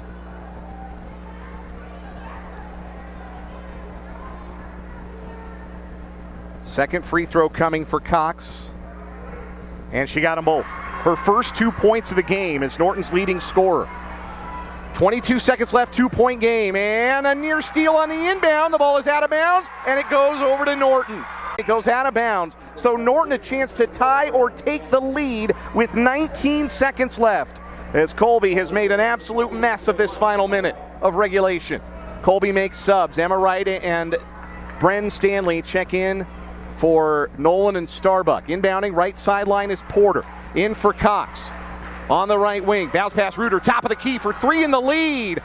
Banked it, missed, rebounded by McKee. McKee threw it away, loose ball on the floor. Colby's got it, we got a whistle and a jump ball. Colby has the arrow with 8 seconds. Brooklyn Jones has to be, or rather, Briley McKee has to be helped to her feet. Somebody landed on her. Her right arm hanging a bit limply at her side as she goes to the bench, replaced by Logan Nolan. 8 seconds left, Colby ball up 2. Emma Curry to inbound. Full court pressure, Jones being double teamed. Baseball pass, tipped, ball loose on the sideline, out of bounds, Colby ball. It was short of Jones, batted by Porter. It hit a Norton player in the leg and went out of bounds at the Norton bench. Colby has it, 6 seconds left in a 2-point lead. Curry to inbound again in front of that Norton bench. Nolan comes free. Nolan sprinting away with 5, with 4, with 3 across midcourt. Avery Porter gives the foul, her 4th. Logan Nolan to shoot a 1-and-1 with 3 seconds left, and Colby up 2, 50-48. Colby bled enough time off the clock in that situation. Nolan 0 for 2 at the line. Front end of the 1-and-1 on the way. Got it to go. Clutch free throw by the freshman. One more to put this game on ice for the Lady Eagles with 3 seconds to go. She does! 52-48, and Yancey Walker calls it Colby timeout. With 3 seconds to go, Colby leads by 4. And this timeout's message will be a very simple one from Yancey Walker. Do not foul. Those are the only words Yancey Walker needs to say in the huddle. Do not foul. Norton cannot stop the clock. They cannot advance the ball. They do have the arrow, and they are in the double bonus. But all Colby has to do is sag back defensively with the 4-point lead. And one way or another, they are going to have back-to-back victories for the first time in the calendar year 2022, and only the second time this season. Clutch free throws from Logan Nolan, who had missed a pair earlier in this game. She knocks down 2 in a 2-point game with 3 seconds to play. Major guts from the freshman Logan Nolan.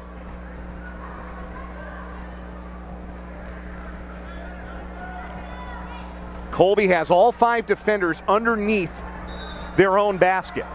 The inbound rolled into play.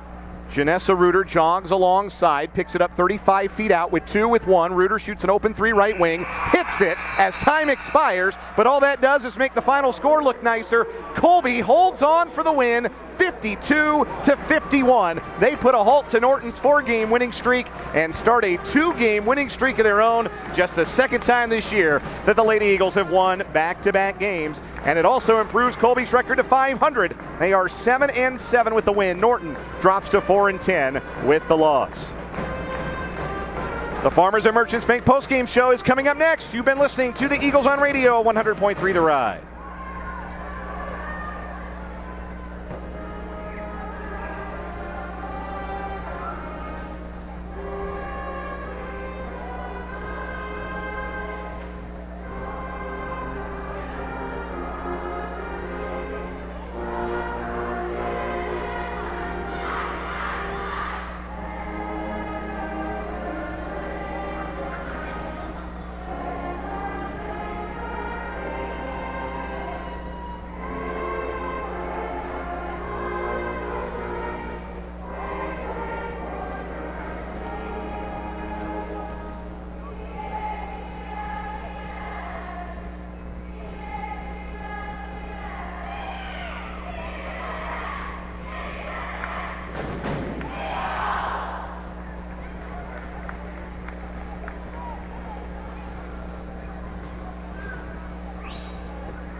Please direct your attention to center court.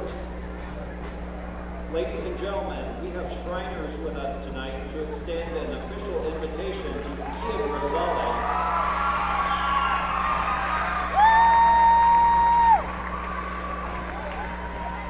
To participate in the 49th annual Kansas Shrine Bowl.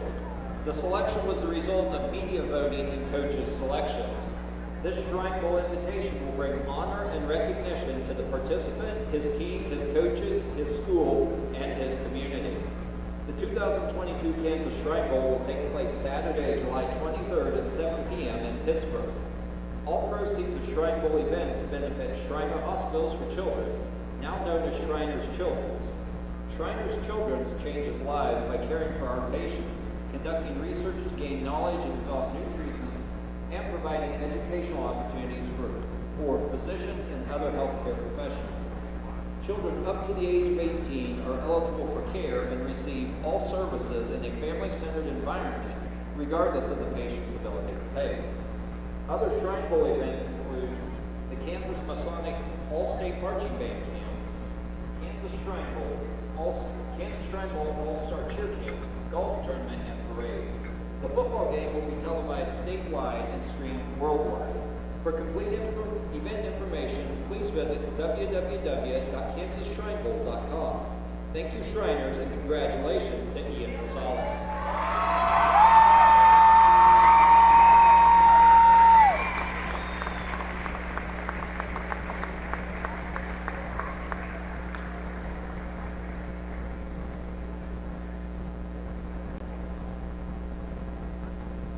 Well, they always ask me if I want to talk as a coach in situations. And honestly, I don't. I don't like public speaking. I wouldn't think you get that from a teacher and a coach. But I love this opportunity to celebrate such an accomplishment by such a great young man. When Ian walked in as a freshman, lo and behold, he did not look like he looks right now. He said everything was fair game as well. But instead, he wasn't fast, he wasn't real big yet, he wasn't real strong yet, but I knew the potential. First day of practice, full pass. He gets not flat on the track, pops up, runs back to the line, does it again. And then it was over and over and over and over every day for the next 4 years. After the first year, we started taking it with the back. We dedicated 4 summers in the weight room, one of the strongest people I've ever had. He did extracurriculars. He did everything we asked. He went to all the camps, did all the extra work. So much so in senior year, he's O-line, he's D-line. I go out to practice one day, and he was running routes with the receivers. Most big guys all think they can be a tight end. In this case, I think he could have pulled it off. He just didn't like it. But I told him I didn't want We're back here on the Farmers and Merchants Bank postgame show. The Colby Lady Eagles victorious tonight over Norton, 52-51. Pardon the Sato voice for a moment here, as head coach of the Colby football team, Reese McKinney, gives a nice heartfelt speech. I think this is, and I've interviewed him every week for 2 years, this is the longest uninterrupted I've ever heard Reese speak, as he rhapsodizes about the wonderful Colby football career of Ian Rosales, who is being honored tonight for his selection to the Kansas Shrine Bowl, which I believe will be in Pittsburgh this coming summer, I think they said. But wherever they're playing it, Ian Rosales is going to play in it. Outstanding football career at Colby High School, and he is being honored by the Shriners and honored by his head coach, Reese McKinney. Very nice speech given by Reese. And that's how we open up the Farmers and Merchants Bank postgame show. Again, Colby a winner, 52-51 over Norton tonight. And joining us to lead off the Farmers and Merchants Bank postgame show is the head coach of the Colby Lady Eagles, Yancey Walker. And Yancey, that was every bit the game you thought it was going to be. That was a Norton team that played very confidently, that made shots at a high level. You had to play, again, for the second straight game, you had to play offensively at a high level. What helped you get to that level tonight? I think we just shared the ball. I didn't think we played that well offensively, especially in the first half, but I thought we shared the ball a lot better later on and just made some plays here and there to, a nice pass here, rebound and a put back there, and just, we just got to be more aggressive with, when we get it in the post and try to score and things like that. But, we shared it well. We were opportunistic with our plays, and that's pretty much how we got it done. Defensively, Norton scores 51, and Janessa Reuter, who's their second leading scorer, has a big game, goes for 25, hit that 3 there at the end to make it a 1-point final score. But Kara Cox is their leading scorer, most experienced player. You held her to just 2 points, and they were both on free throws. What did you do to maybe slow her down tonight, and how important do you think that was, taking away one of their top scoring threats like that? Well, I think that it helps all the time. We didn't do anything special. We just did a better job on her than we did on the Cox girl. So, it's just the way that it works, at times, if you can hold one of them down, but it's not, we didn't run a box and one or anything like that. We just did a better job on her. And then, we've still, our Achilles heel's been rebounding, and we've got to get that figured out. And if we don't, then, we're going to lose some close games. We haven't, we lost a couple close games, I guess, but, we've just got to have a little more pride in that side of things. Logan Nolan with the 2 clutch free throws there. With 3 seconds left, she missed 2 earlier, but a freshman doesn't start if you don't have confidence in her as a coach, and if she doesn't have confidence as a player to justify her place out there. Talk about what that moment meant for her and the confidence you had in her there at the free throw line there at the end. Yeah, it's just one of those deals where, you can't doubt her. You know, I mean, she's at the line and stepped up and knocked him down like an old pro. You know, so that was good for her, and she hopefully it helps her hit some open shots here. You know, we're playing in here again on Friday, so you know this is where we always practice, almost always. So hopefully it gets us going. You know, a little bit, but you know, proud of everybody. Everybody did a pretty good job. I mean, it took everybody to get it done.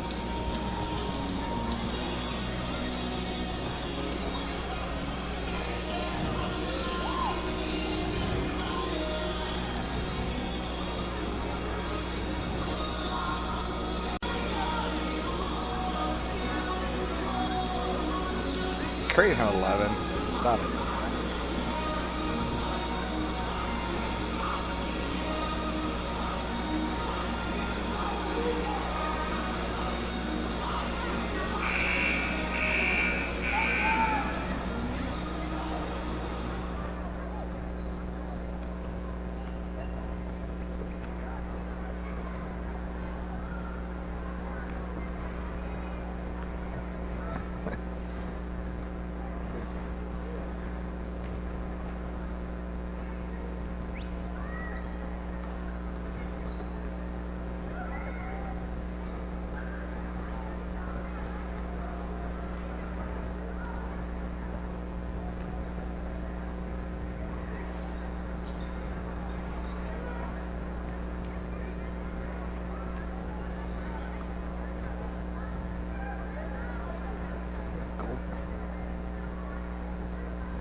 No anthem?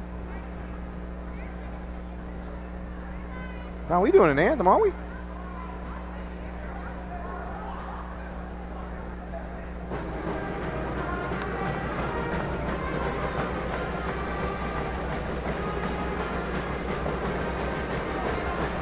Well, even if we don't, it'll be all right. Probably. Maybe.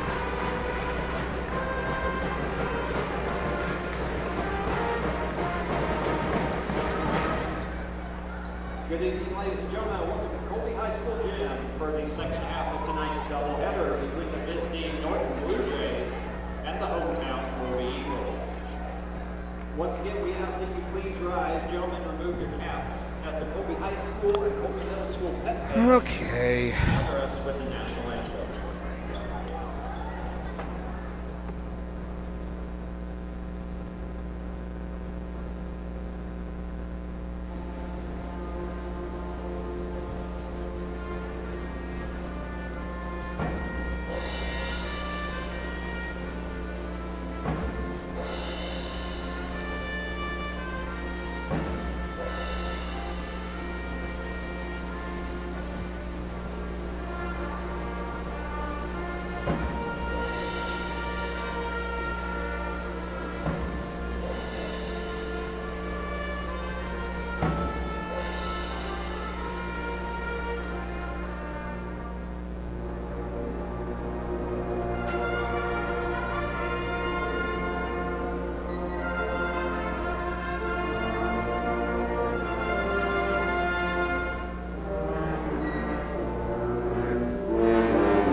The Colby High School band with the national anthem, and now it's time to meet the starting lineups for tonight's boys basketball contest between the Colby Eagles and the visiting Norton Blue Jays. We'll meet the visitors first. Norton is 8-4 on the year, coached by Doug Rusink in his 31st season on the Norton bench. They will start with 2 guards, 2 forwards, or 3 guards, 1 forward, and a center. The guards for Norton, Matt Willauer, a 6-foot senior, averaging 5 points, 2 rebounds per game. Silas Jones, a 5'11 junior, averaging 5.5 points, 2.5 rebounds. And Roman Hauser, a 6'3 sophomore, averaging 6 points, 3.5 rebounds, and 5 assists per game.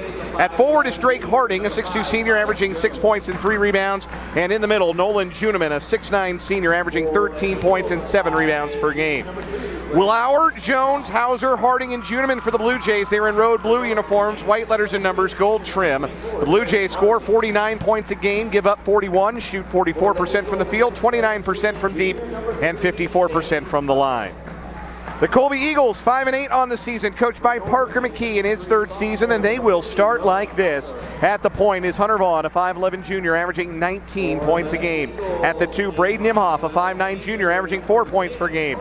Carson Van Eaton returns to the starting lineup tonight after missing Friday's game with an illness. He's at the 3, the 6-foot senior, averaging 10 points a game. At the 4 is Shane Puckett, a 6'2 junior, averaging 7 points per game. And in the middle, Brian Barton, a 6'2 junior, averaging 2 points per game. Vaughn, Imhoff, Van Eaton, Puckett, and Barton for the Eagles. They're in the home whites, black letters and numbers, orange trim on those, gray trim on the tops and the shorts. Colby averages 48.5 points a game, give up 55.5. They're a 55% free throw shooting team. Colby trying to avenge a pair of losses to Norton from last year, including the season-ending loss in the first round of Sub-State, which Colby lost 70-59. Colby also lost by 20 to Norton in the regular season, 65-45 at Norton. The visiting Blue Jays will go right to left. Colby left to right as you're listening. We also want to thank those of you who are tuned into the YouTube channel tonight, NWKS Radio. Rockingham Media, NWKS on Twitter, or rather on YouTube, NWKS Radio on Facebook, or our website, nwksradio.net. Juniman with about a 7-inch height advantage for Norton, jumping against Shane Puckett for Colby. Ball's in the air. Juniman controls the tap back to the long-haired Willauer, and we are underway.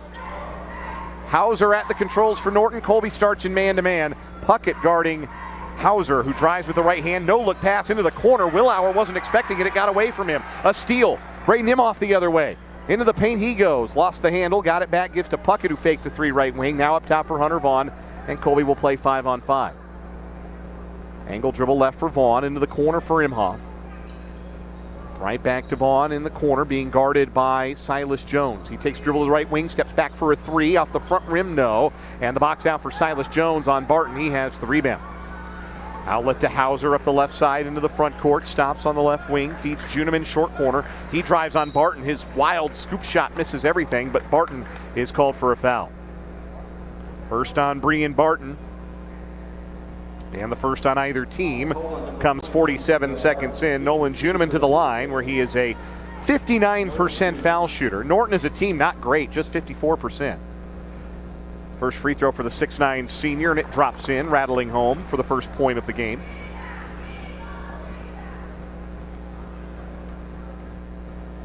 One more coming for Nolan Juniman, and he splashes the second one straight through.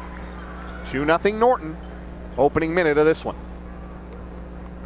Colby into the front court. Hunter Vaughn with the dribble to the right side, handing off on the wing to Puckett. Around the horn it comes to Imhoff left wing to Puckett short corner. Bringing the dribble out around to the wing and handing off to Imhoff. Around the horn to the right wing for Vaughn. Now back with Barton, who finds Puckett, who dishes left corner for Van Eaton. Looking for the cutter, Barton, but the ball poked away and stolen. Ball was deflected, and the loose ball to Silas Jones. Norton into the front court the other way. Left wing Willauer, deeper in the corner for Jones, who fakes the 3. Steps back out to the wing for Hauser.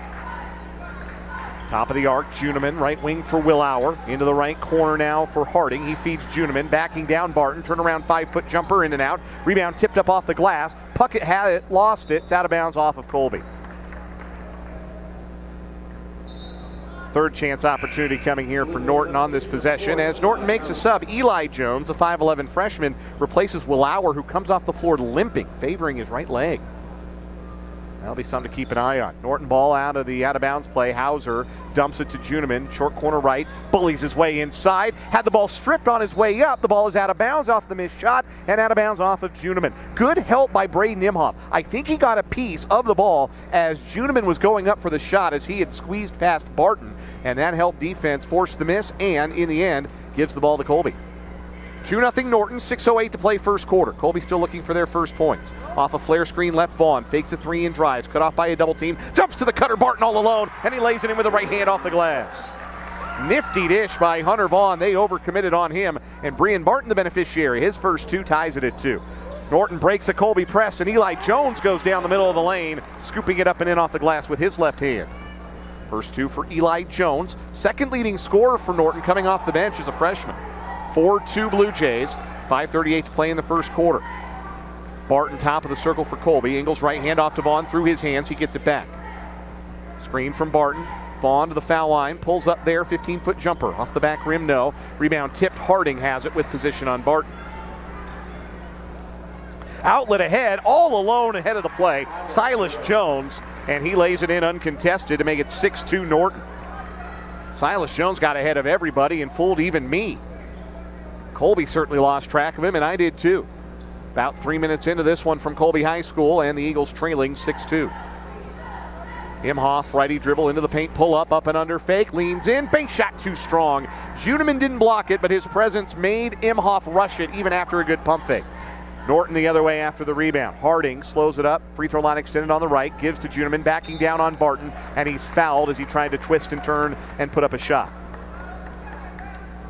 That foul on Shane Puckett, his third. Foul on his first for number 3, Shane Puckett. Second team foul on Colby. And Colby makes 2 subs. Guy Tubbs, the 6'3 freshman, and Zane Betts, the 5'10 sophomore, checking in, replacing Van Eaton and Barton. Again, Van Eaton had been sick, didn't play in the last game. We'll see how many minutes he gives Parker McKee tonight. Juniman misses a 10-foot jumper right baseline. Vaughn rebounds and starts the break. Ahead to Imhoff, overthrew him out of bounds. Colby a little out of control offensively to start. 4:35 to play in this first quarter. And the Eagles trail the Blue Jays 6-2 in this battle of the birds. Norton ball right to left. Hauser working the dribble out high. Right wing for Harding. Skip past Juniman down the baseline. Layup blocked by Tubbs, who has the rebound. Access denied by the freshman. Colby on the run. Long outlet from Vaughn to Betts, who pulls it back out for Puckett. And now Colby settles into 5-on-5. Imhoff right wing being given a wide berth by his defender Hauser. Now Tubbs right corner for Betts. Off the screen, back in the right corner for Imhoff. He drives and stops. Out to Betts, up top for 3. Left it short. I don't know if that got rim or not. It's out of bounds either way to Norton. Sub in the game for Norton, Sean Anderson, 6'4" junior, checks in. And he replaces Juniman. So a smaller lineup now for Colby to contend with the 6'9" Juniman getting a rest. Full court press again from Colby. Norton breaks it. Eli Jones taking the dribble into the front court. Now back for Hauser in the jump circle. Angle dribble right for Hauser. He hands off to Harding. Weave action. Bounce pass left corner. Eli Jones, the younger of the two Joneses. Now Harding down low to Anderson with position. His layup too strong off the glass, but he got fouled. Free throws coming for Anderson. Foul on Hunter Vaughn, his first. Team foul number 3 for Colby in the quarter. Sean Anderson, a 54% foul shooter, right at the team's average. First try for Sean Anderson rolls in off the front rim. Carson Van Eaton returns for Colby. Zane Betts back to the bench.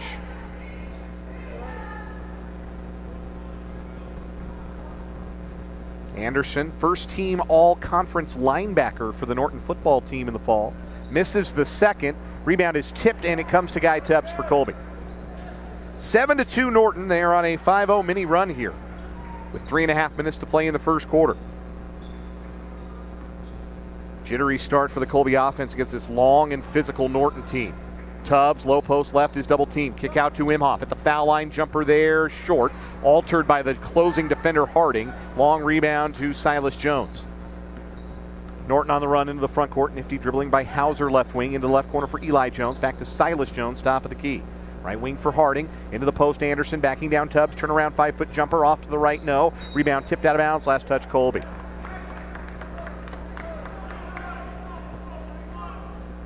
Hauser to inbound. Basket to his right underneath. Quick inbound, caught by Harding. His shot blocked by Tubbs, who has the rebound. Outlet ahead is stolen away. Silas Jones took it away from Carson Van Eaton. Pass just didn't have enough on it from Guy Tubbs after he swatted Harding so ferociously that Harding ended up on his back in the paint. Right corner, Eli Jones is open against the zone. His three drops. Eli Jones is a 40% three-point shooter. You can't leave him open. 10-2 Norton with 2.5 minutes to play in the first quarter. Another slow start for Colby tonight, becoming an unfortunate trend of late for these Eagles. Vaughn, lefty dribble, into the paint he goes, leans into a defender. His floater missed everything, rebounded by Anderson. Vaughn maybe trying to force it a little bit, knowing his team is struggling. Behind the back pass ahead from Hauser to Harding. Long two from the left corner is off the back rim. Rebounded by Van Eaton, who nearly fell out of bounds. Able to save it in for Shane Puckett. And Parker McKee calls a timeout on the Colby bench. This is a 30-second timeout. We'll keep it here with 2:07 to play in the first quarter. And Colby trailing Norton 10-2. The visiting Blue Jays on an 8-0 run here in this first quarter.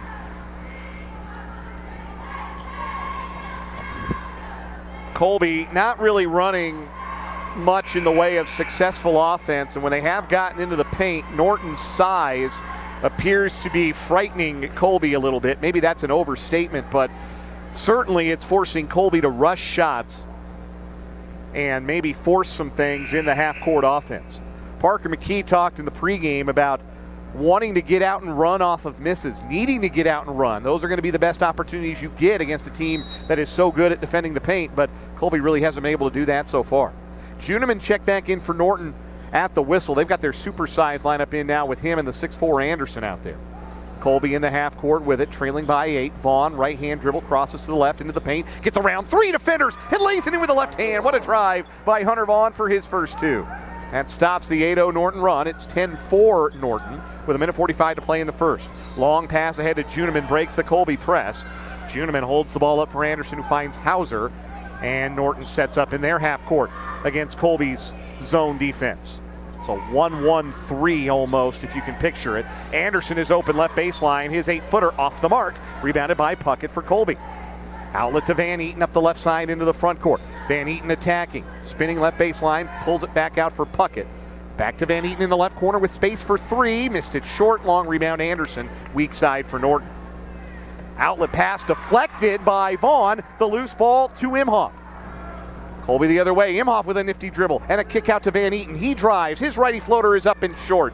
And Hauser rips down the rebound with one hand. Baseball pass ahead to Silas Jones. Puckett on his hip. Jones lost his balance and laid it in anyway.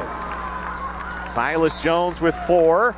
And we got a whistle, and Colby turns it over on the inbound.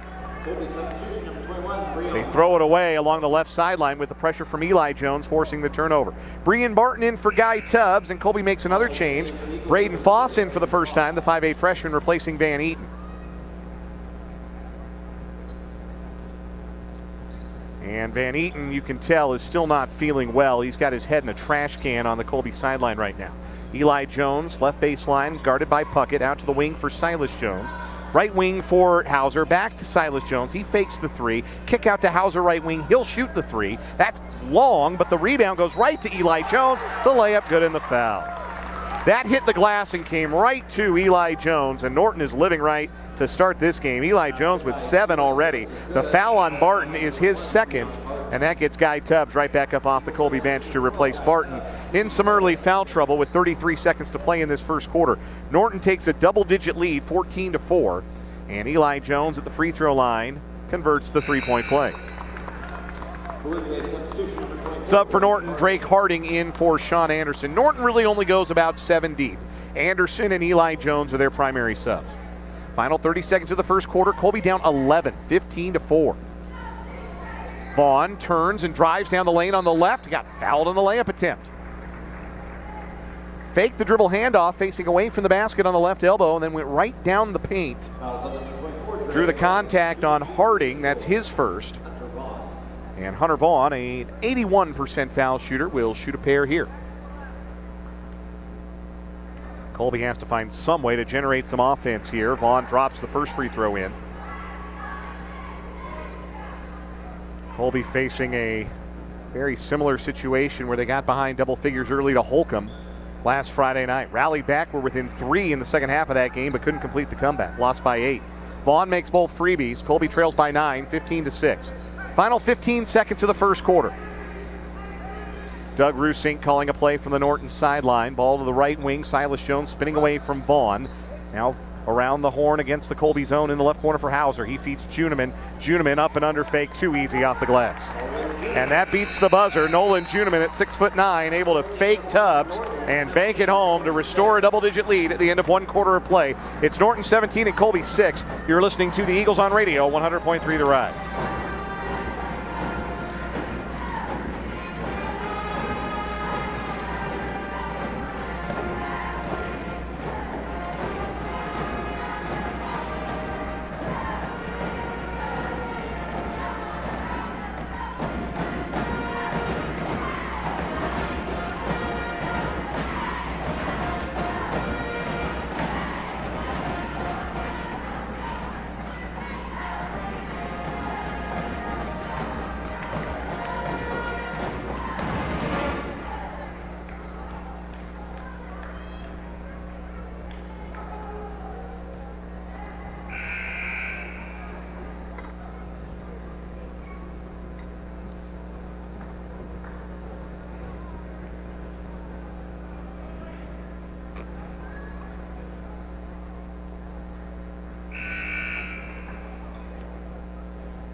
Dan Lucero back with you from Colby High School. The Colby Eagles off to a slow start in this boys basketball contest against Norton, trailing 17-6 as the second quarter is underway. Colby with the ball left to right as you listen against a 1-3-1 half-court trapping defense from the Blue Jays. Hunter Vaughn on the right wing picks up his dribble, bounces right corner for Carson Van Eaton. High post for Puckett, touch pass Vaughn out on the wing. And out defending him is Silas Jones. Left wing for Braden Foss. One dribble for Foss, skip past Vaughn, right wing. He fakes the three and drives into a double team. Stripped to the ball. It's out of bounds underneath. Colby keeps it. Eli Jones stripping that ball away. Matt Willauer rolled an ankle, it looked like, in the first quarter for Norton. He's still trying to walk it off on that right ankle of his. Inbound to Puckett, short corner right. He powers his way inside, shoots a right-handed leaner over Harding, left it short. Harding rebounds. Roman Hauser into the front court for Norton. Right corner pass to Eli Jones, who fakes and drives, bounce across the lane to Juneman. Layup good with the right hand. It's just too easy for Norton to score right now. 19-6 with 7:15 to play in the first half. Foss top of the key, bounces for Vaughn. He pivots, right hand dribble, backing away from Hauser, lost the handle, out of bounds. Tried to go between the legs, and the ball got away. Turnover number 4 for Colby. Braden Imhoff in for Braden Foss, as Parker McKee keeps trying to find the right mix to get some stops, try and earn their way back into this game. Trailing by 13 early second quarter. Silas Jones, left wing, off a screen, top of the key, crosses to the left hand. Vaughn picked his pocket. Vaughn's got it going the other way. Hunter Vaughn past 2 defenders to the basket. The layup, good. Oh, it sat on the rim for a couple of agonizing seconds and then dropped in. Hunter Vaughn with 6 of Colby's 8, but the other way. Juneman blocked on the dunk. Another swat for Guy Tubbs, blocking the 6'9 senior's dunk. The other way, Van Eaton right corner. Out top for Imhoff. He drives and shovels out to Puckett for 3 from up top. Bang! Shane Puckett from downtown, and that's a quick 5-0 mini run to wake up the crowd here at Colby High School. Colby within 8, 19-11, 6:10 to play first half. For Shane Puckett, his 8th made 3 of the season. Juneman high post to Hauser, left corner for Eli Jones. Back to Hauser, left wing. Colby zoning up, left corner Eli Jones, fakes the 3, puts it on the deck, feeds it back to Hauser on the left wing. Holds it over his head, cross-court pass right corner, Harding a contested 3, and air ball. Rebounded by Puckett, Colby wants to run. Vaughn up the left side of the floor, accelerating, stops left elbow, now goes back to the basket. Head fake, bounce pass for Tubbs, layup good with the right hand, and the foul! 7-0 Colby run, and this home crowd is coming alive. Juneman committed the foul. He was late getting there to stop the layup of Guy Tubbs. And Guy Tubbs a chance for the three-point play. As Colby has all of a sudden made it a two-possession game, Tubbs converts the free throw. 8-0 Colby run. They're within 5, 19-14. 5:38 and counting to play in the second. Down low Juneman, low block left spin, shoots off the glass. Too strong over Tubbs. Rebounded by Puckett. Away to Vaughn. Here comes Colby. Vaughn to the left wing. Now peels back out with the dribble behind the volleyball line between the circles to set up in the half court. Norton guarding in man-to-man now. Lots of switching on the perimeter as Colby runs weave action. Vaughn spinning his way to the left wing, nearly stripped of the ball. He did lose it. That was Harding that got a hand in to poke it away. And Juneman picks up the loose ball. Turnover number 5 for Colby. Eli Jones into the front court for Norton. In the left corner for Harding. He tees up an open three. That's off the back rim. Long rebound. Silas Jones nearly had it ripped away, but he is fouled instead. Reach-in foul called on Braden Imhoff, his first. Team foul number 5 on Colby. Sub for Norton, Sean Anderson replaces Drake Harding. So 6'4" and 6'9" in the front court right now for Norton. Inbound is a lob from underneath. Juneman catches. Inside to Anderson, backing down. Puckett, and it banks it in high off the glass. Sean Anderson, his first field goal, stops Colby's 8-0 run. 21-14 Norton, 4:43 to play first half. Tubbs, top of the key for Colby, left wing for Van Eaton. Feeding the cutter, Tubbs down the lane. Tried the reverse layup over Juneman, but left it short, and Juneman boards. Juneman, I think, was fooled on the drive and didn't think Tubbs was going to go up with the shot. Tubbs did get it up to the square, but just not high enough. Juneman has it, right corner. The 6'9" senior walks the dribble to the right wing, feeds Hauser between the circles. Down low, it's Anderson backing down Puckett again. Now trapped, throws it into the backcourt. Hauser runs it down, but that is a turnover for Norton. Good, strong defense underneath. Anderson is catching deep in the middle of the paint, but Shane Puckett that time held his own. Giving up about 2 inches, and I would guess about 50 to 70 pounds to Sean Anderson, but he hung tough. Colby makes a sub. Zane Betts checks in for Guy Tubbs. Colby going small against Norton's big lineup, with Betts in there as a guard. Puckett at the foul line for Colby. Dribbles to the left wing, hands off to Vaughn. Fakes the long three, comes off a screen to the foul line. Screen and slip, Puckett down the lane on the left. Layup good, and the foul for Shane Puckett. Colby running much better half-court offense in this second quarter. The foul called on Silas Jones, his first, team foul number 3, and a chance at the three-point play for Shane Puckett to try and make it a 4-point game with 3:49 left in the first half. Puckett's free throw is up and good. Nothing but net. Already half a dozen for Shane Puckett, who averages just under 7 per game. Full court pressure from Colby. Juneman in the backcourt with it. Up the left side for Hauser, who crosses the midline, throws it away. A steal by Vaughn on the breakaway. Vaughn lays it in. It's a 2-point game. Vaughn played it like the safety that he is in the fall in football. 21-19 Norton. 3.5 minutes to play in the first half. Colby on a 13-2 run. Hauser catches a pass in the jump circle, whips it right side for Eli Jones. Free throw line extended. Two-hand overhead pass back to Hauser, who shifts it left wing for Anderson. Right back to Hauser as Colby sags into a 2-3 zone.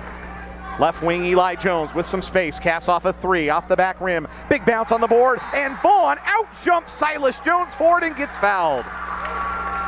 Hunter Vaughn showing some serious ups. Took it away from Silas Jones, and Jones called for his second foul. Team foul number 4 on Norton. Sub in for the Blue Jays, Drake Harding replacing Silas Jones. Colby trailed by 13 early in this quarter. They are within 2 here and can take their first lead with a 3 on this trip. Imhoff on the right wing for Colby. Out top for Puckett. Open 3 for the lead. In and out. Rebounded by Juneman for Norton. Good look for Shane, but the iron unkind. The other way, Eli Jones, left wing. Betts out to challenge. Hauser up top. Back to Eli Jones, left wing. Short corner, Anderson. High post, Juneman. Power dribble inside. Righty leaner up and in. Juniman with 8, tied with Eli Jones for team high honors for Norton, and their lead back to 4, 23-19 with 2:20 left in the first half. Van Eaton for Colby. Cut off, short corner right, now steps around, shoots a floater and scores! He lulled Juniman to sleep and then stepped by him, keeping the pivot foot, and dropped in an 8-foot floater. First 2 for Carson Van Eaton. Colby down at deuce, 23-21. Final 2 minutes of the first half here at Colby High School. Juniman out on the left wing. Top of the key for Hauser. High post, Harding just inside the paint. Out to Juniman, pull up, 12-foot jumper left baseline. Too strong, and Van Eaton rebounds for Colby. Boxing out the shooter. Van Eaton brings it into the front court himself. Left wing for Betts. Now out to Vaughn between the circles. Colby can tie or take the lead once again on this possession. Eagles have not led. Vaughn on the drive with the right hand. Wrap around pass Van Eaton. Open 3 left wing for the lead. Bullseye! Carson Van Eaton from downtown. Colby leads. They were down 13 early in this quarter. They're on top 24-23 with 1:20 to play in the half. Eli Jones splits 2 defenders on the dribble. Bounces to Anderson, short corner left. Backing down, Van Eaton kicks out to Hauser, left wing. Hauser stops his dribble top of the circle. The sophomore swings at left corner for Drake Harding. He loads up a 3 and connects. Big response for Drake Harding. He is just a 31% three-point shooter, but he hits from the corner to make it 26-24 Norton in the final minute of the first half. Van Eaton up top for Betts, left corner to Imhoff, feeding the cutter. Van Eaton low block, spins, pump fake, shoots high off the glass and scores. Tough move for Carson Van Eaton. He's got 7 points all in this quarter. We're tied at 26, 35 seconds left in the first half. Norton breaks the Colby press. They have 3-on-2. Hauser down the lane to Anderson, and he's swatted out of bounds by Hunter Vaughn. What a play by Vaughn to block the layup of Sean Anderson. Colby makes a sub. Dean Clark checks in for Norton. For Colby, it's Guy Tubbs in, replacing Carson Van Eaton, who goes right back to that trash can. Inbound to a wide open shooter right corner. Eli Jones hits the 3. He's got 11 off the Norton bench. 29-26. Final 20 seconds of the first half. Colby down by 3. Colby a chance to get the last shot of this first half. Vaughn with the dribble down to 8, down to 7. Wants a high screen, gets it from Puckett, goes left into the wing. Runner right hand, short, offensive foul. Harding drew the charge. Vaughn picks up his second personal with 3 seconds left in the half. Team foul number 6 on Colby as well. Norton subs Silas Jones back in for Dean Clark. It was a short stint out there for the 5'10 junior. Norton being guarded man-to-man, 94 feet. Hauser, baseball pass, overthrows Juniman, but Tubbs had it hit his hand and go out of bounds underneath the Norton basket with 1.9 seconds left. So now Norton can inbound from right underneath the hoop. Hauser to trigger. Out to the top of the key, catch and shoot 3, Eli Jones in and out as time expires. First quarter was all Norton. The second quarter was all Colby. The Eagles have made this a game going to the locker room. At the break, it's Norton 29, Colby 26. You're listening to the Eagles on Radio, 100.3 The Ride. The Cornerstone Ag halftime show is next.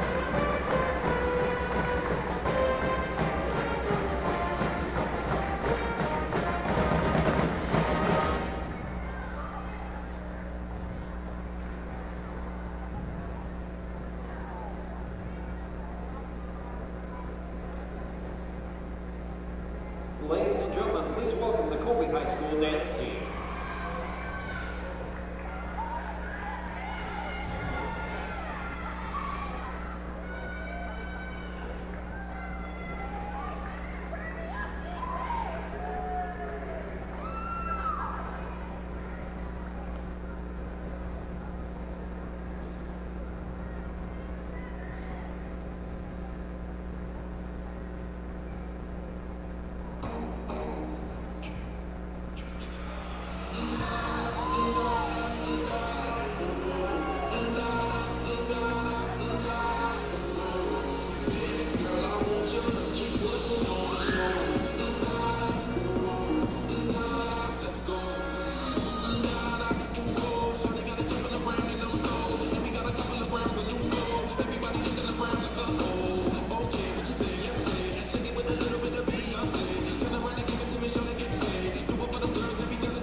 Colby High School dance team under the direction of Danita Rogers.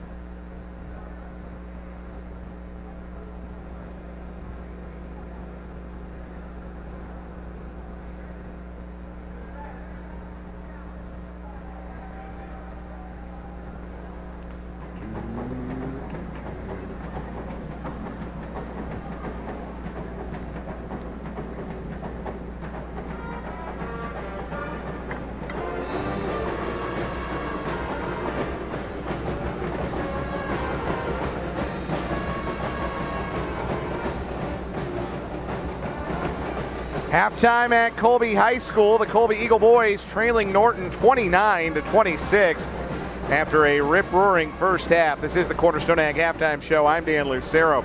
It looked like Norton would take full control of the game from the get-go. They jumped out to a 10-2 lead and led by double figures at the end of one quarter, 17-6. They extended that lead to 13 early in the second quarter. Then Colby got rolling. They went on an 8-0 run to get within 5.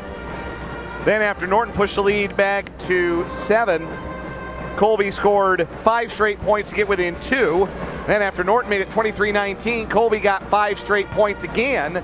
A 3-ball from Carson Van Eaton giving Colby their first lead at 24-23. It was then tied at 26 when Eli Jones made his second 3-pointer of the contest to break the 26-26 tie, give Norton a 29-26 lead. That is the score currently at the half. We'll have halftime numbers when we come back on the Cornerstone Ag Halftime Show. You're listening to the Eagles on Radio, 100.3 The Ride.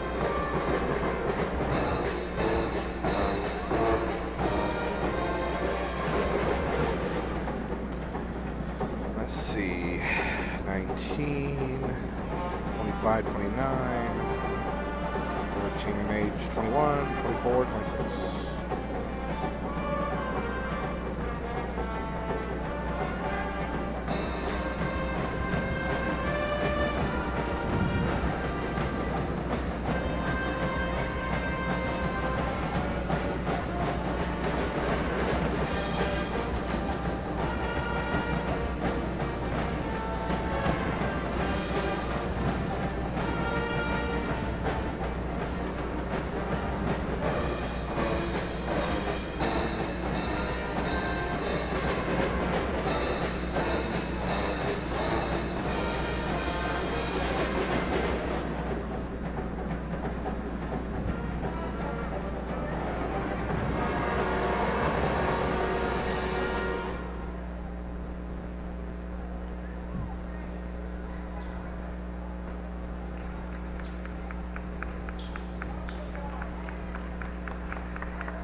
Back with you on the Cornerstone Ag Halftime Show. Colby trailing Norton 29-26 in this boys basketball contest.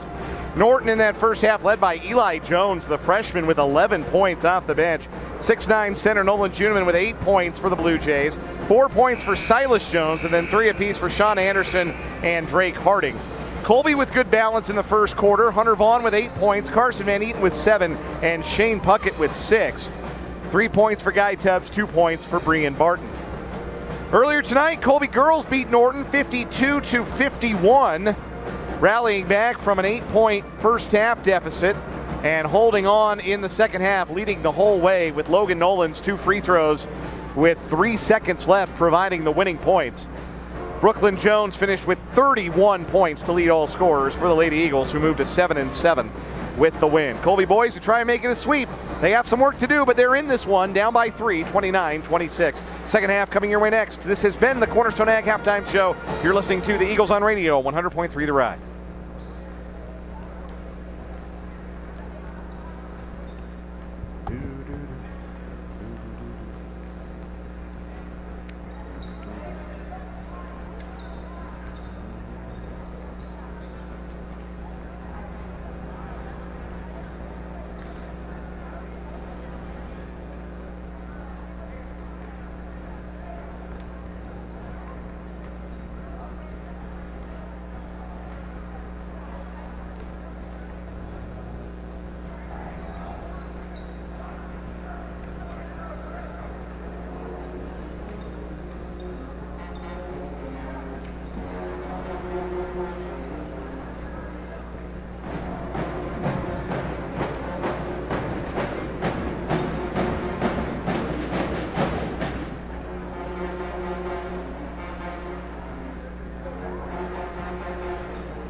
Colby High School Pep Band with some help from the Colby Middle School Band for their entertainment tonight.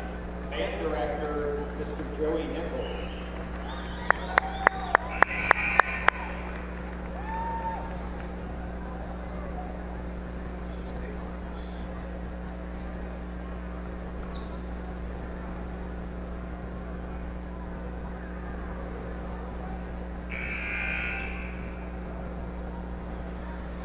Ready for the start of the third quarter at Colby High School. Colby trailing Norton 29-26. Dan Lucero back with you as Colby brings their starting 5 out onto the floor. Hunter Vaughn, Braden Imhoff, Carson Van Eaton the guards, Shane Puckett and Brian Barton at the forward spots. One change for Norton, Eli Jones instead of the injured Matt Willauer. He's out there with Silas Jones and Roman Hauser at the guard spots, Drake Harding the forward, Nolan Juneman the center. Norton ball left to right as you listen. The third quarter is underway as Nolan Juneman takes a pass on the left wing outside the arc. Starts it around the horn right wing for Hauser. Puckett fronting the post on this possession as Colby comes out in man-to-man. Hauser with it, top of the key. Now Juneman low block right, out to the corner for Harding. Just inside the arc, he feeds it out to Hauser. Hauser whips it inside with one touch to Juneman, who banks it home and draws the foul. That's how you average 5 assists a game. That was a nifty dish from the sophomore Hauser. A touch pass dart inside to Juneman. He got fouled by Braden Imhoff, his second, and the first foul on either team in this half. Juneman's free throw hits the heel. Rebound tipped to Imhoff in the paint for Colby.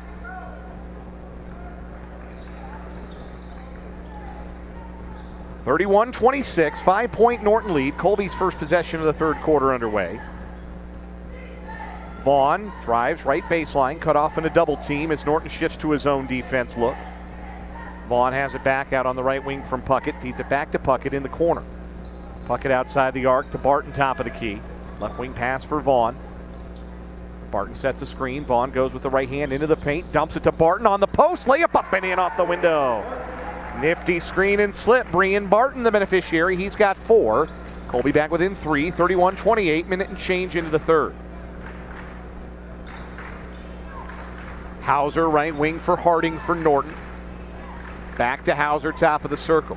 Back to the right wing for Harding. Bounce past Juneman. Spins baseline. Follow 8-foot jumper over Barton short. And Barton rises for the rebound. Here come the Eagles into the front court with Vaughn. Left wing pass for Imhoff. Bouncing between the circles for Barton. Now Vaughn right corner. Vaughn loads up a three for the tie. Too strong. Long rebound is bouncing around. Vaughn has it. Euro stepping his way to the basket. The finger roll good with the right hand. If at first you don't succeed, Hunter Vaughn tries again. Cuts it to one. 31-30 Norton. 6:05 to play in the third. Norton breaks a Colby press. Silas Jones slows it in the left corner. Out to younger brother Eli on the left wing.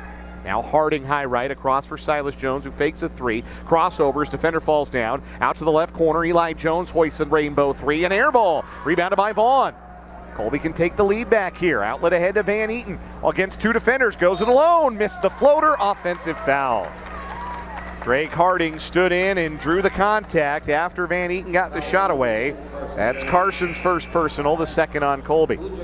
Matt Willauer, who we haven't seen since it looked like he rolled an ankle in the first quarter, is back into the game for Norton, replacing Eli Jones.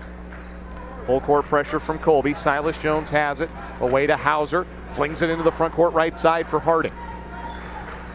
Back with Hauser, high right. Colby defending man-to-man. Barton out guarding Harding in the right corner. Around the horn, left wing Silas Jones. Lob in the post, Juniman. Double team, strip, foul. That's on Hunter Vaughn, and that is his third, and he will have to be careful. Foul's called on number 1, Hunter Vaughn. Eagles substitution. Also, team foul number 3 already on Colby as the Eagles make a sub. Checking into the game is Guy Tubbs. He replaces Brian Barton at center. 5:23 left in the third. 31-30 Norton, and the Blue Jays with the ball in the 1-point lead. Inbound from underneath out to Juniman, and it comes around the horn left to right to Hauser, right wing, and stops there for the moment. Touch pass from Juniman into the right corner. A three-pointer on the way from Harding is an air ball. Rebounded weak side by Carson Van Eaton. Sprinting up the middle of the floor is Van Eaton. Into the paint, shovels to Tubbs, powers his way inside. Head fake, layup, up and in, and Colby takes the lead. Juniman didn't want to give the foul, and Tubbs took advantage. A 6-0 Colby run has them back in front, 32-31, with 3 minutes and change gone in this third quarter. And Doug Rusink wants a timeout on the Norton sideline. It's a 30-second timeout. We'll keep it here with 4:52 to play in the third. Colby, who trailed by 13 early in the second quarter and looked listless, has regained the lead here early in this third quarter at 32-31. Guy Tubbs with 5 points off the Colby bench, going right at the senior Juniman, giving up 6 inches in the height disadvantage. Did not matter a bit.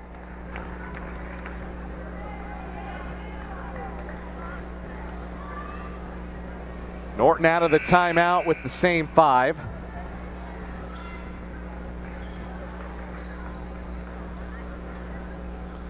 And Colby out of the timeout with the same 5 as they had on the floor.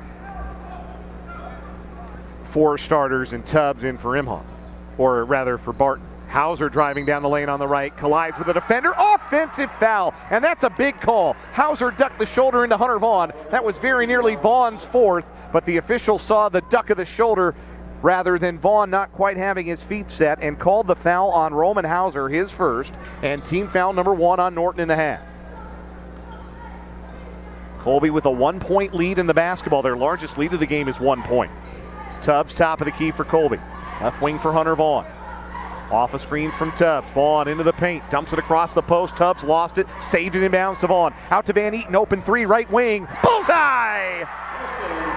Carson Van Eaton with 10 big points playing through illness. Colby on a 9-0 run. They lead by 4. 35-31 with 4:10 left in the third. Norton breaks the press. Hauser settles it. Willauer now with it between the circles. Right wing to Harding. Out to the right side for Silas Jones. Top of the key working the dribble against Imhoff. He hands off to Hauser. Holding the ball above his head is the sophomore point guard Hauser. One dribble, skip pass across to Harding. Left corner for Silas Jones. Juniman begging for it. Low block left. Silas Jones drives. Gets a seal. Missed the layup. Rebounded by Hunter Vaughn for Colby. Here comes Vaughn into the front court. Accelerating into the paint. Nearly stripped. Able to kick to Van Eaton. Left wing 3. Off the front rim. Rebounded weak side by Hauser for Norton. 3.5 minutes to play in the third. Colby with a 4-point lead and a steal. Braden Imhoff with the pick. Colby with a 3-on-1. Imhoff goes it alone. The finger roll of the right hand is good. Colby on an 11-0 run. They lead 37-31 with 3:12 left in the third. First two for Braden Imhoff tonight. The steal on one end, jumping a long pass against the press, and then took it right down Broadway to score. Hauser, short corner left for Norton. Guarded by Puckett. Flips it out to Silas Jones on the wing. Jones guarded by Van Eaton, hands off to Hauser. Feeding the cutter, Juniman down the lane left. His bank shot too strong. Rebounded by Imhoff. Colby wants to run. Imhoff into the front court, leaves it for Vaughn left wing. Vaughn for three. Just a hair too strong, and the rebound tipped by Juniman out to Silas Jones. Boy, this gym would have erupted if Vaughn could have found a way to get that three to drop. 2:30 left in the third. Colby by 6, 37-31. Harding left wing. Tubbs trying to front Juniman. It comes into Juniman. Out to Willauer. He fakes a three and drives. Into the paint, kick out Hauser. Extra pass, right corner, Silas Jones. Back to Hauser as Imhoff got out on the shooter. Now a feed to the middle of the post. Juniman in deep. Turnaround right-handed hook. Too strong. Rebounded by Puckett. Guy Tubbs, the freshman, doing a whale of a job defensively. And now Puckett falls down at midcourt and loses the ball. It comes to Harding. Numbers the other way. 3-on-2. Harding the distance. Lays it in with the right hand. That's a break for Norton. As Harding able to pick up the loose ball. Nobody noticed that Puckett had fallen down at first. Parker McKee wants a timeout on the Colby sideline. This is a full timeout. We will take it with 1:50 to play in the third quarter. Colby leading Norton 37-33. You're listening to the Eagles on radio on 100.3 The Ride.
Colby ball out of the timeout, leading by 4, 37-33, minute 45 and counting to play in the third quarter here at Colby High School. Guy Tubbs, top of the key for the Eagles. Holds the ball above his head, finds Hunter Vaughn in the right corner. Off a screen, Vaughn. Screen and roll not there. Puckett has it top of the key instead. Right wing for Vaughn. Lob in the post. Tubbs. Low block right. Juniman on his hip. Out to Puckett on the wing. Now Zane Betts up top, who checked in at the whistle for Carson Van Eaton. Vaughn driving down the lane on the left. Righty. Teardrop left it short. Rebounded by Juniman. Boy, both teams leaving some money on the table. A lot of shots have missed from in close in this half. Willauer left corner feeds the post. Tubbs tips it away from Sean Anderson, and the loose ball to Shane Puckett. Quick hands from Guy Tubbs. What a defensive effort inside for Tubbs in this third quarter so far. Hunter Vaughn spinning with the dribble top of the key. Hand off to Imhoff off a screen. Hesitation dribble, stops at the foul line. Dumps it for Tubbs with Willauer on his back, a much smaller defender. Tubbs backing his way inside. Triple team, shoots over it. Can't get the roll. And the rebound weak side to Hauser. Willauer helping Tubbs up behind the play. It's 4-on-4 at the other end. Hauser looking into the post, throws it away. A steal by Shane Puckett fronting Anderson that time. 34 seconds to play in the third. Colby with the ball up by 4. And Vaughn takes the dribble out to midcourt, being given a wide berth by Eli Jones. Colby likes to hold for one in these situations, and Hunter Vaughn loves to take late quarter shots. Between the circles to Imhoff now with 15 seconds. Back with Vaughn. Fakes a handoff to Puckett. Drives with the left hand. Into the paint he goes. Bank shot up and in over the help defender Hauser. A dozen for Hunter Vaughn. 39-33. 5 seconds. Eli Jones hoisted a half-court shot with all kinds of time left, and it's an air ball out of bounds. Colby's going to get another chance here with 4 seconds left in the third. Zane Betts inbounds. Vaughn catches. Off a screen. Fouled with 2 seconds. That's actually a good foul. Eli Jones fouling just outside of the half-court line. his first foul, team foul number 2. That gives Colby 2 seconds to generate something on a half-court inbound. Zane Betts to trigger. Vaughn lost his footing and got fouled by Hauser. Second foul on Roman Hauser, team foul number 3, but time ran off the clock there, so there are 1.5 seconds left in this third quarter. Betts looking, 2 inbound, still looking, gets it to Puckett. Puckett heaves at midcourt, it's nowhere close. And that's the end of quarter number 3. The Colby Eagles trailed in this first half by as many as 13. They're up by 6 as we go to the fourth, 39-33. You're listening to the Eagles on radio, 100.3 The Ride.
Colby outscores Norton 13-4 in the third quarter, and they lead the visiting Blue Jays 39-33 as we get set to start quarter number 4 here at Colby High School. Dan Lucero back with you. This is 100.3 The Ride, KRDQ Colby. Eagles start with their starting 5 on the floor. Vaughn, Imhoff, Van Eaton, Puckett, and Barton, 1 through 5. And Colby has the ball right to left as you listen. 1-3-1 zone being shown by Norton. Imhoff left corner out to the wing for Vaughn. Across for Van Eaton between the circles. Left wing for Imhoff, now in the left corner, out to the wing, Vaughn.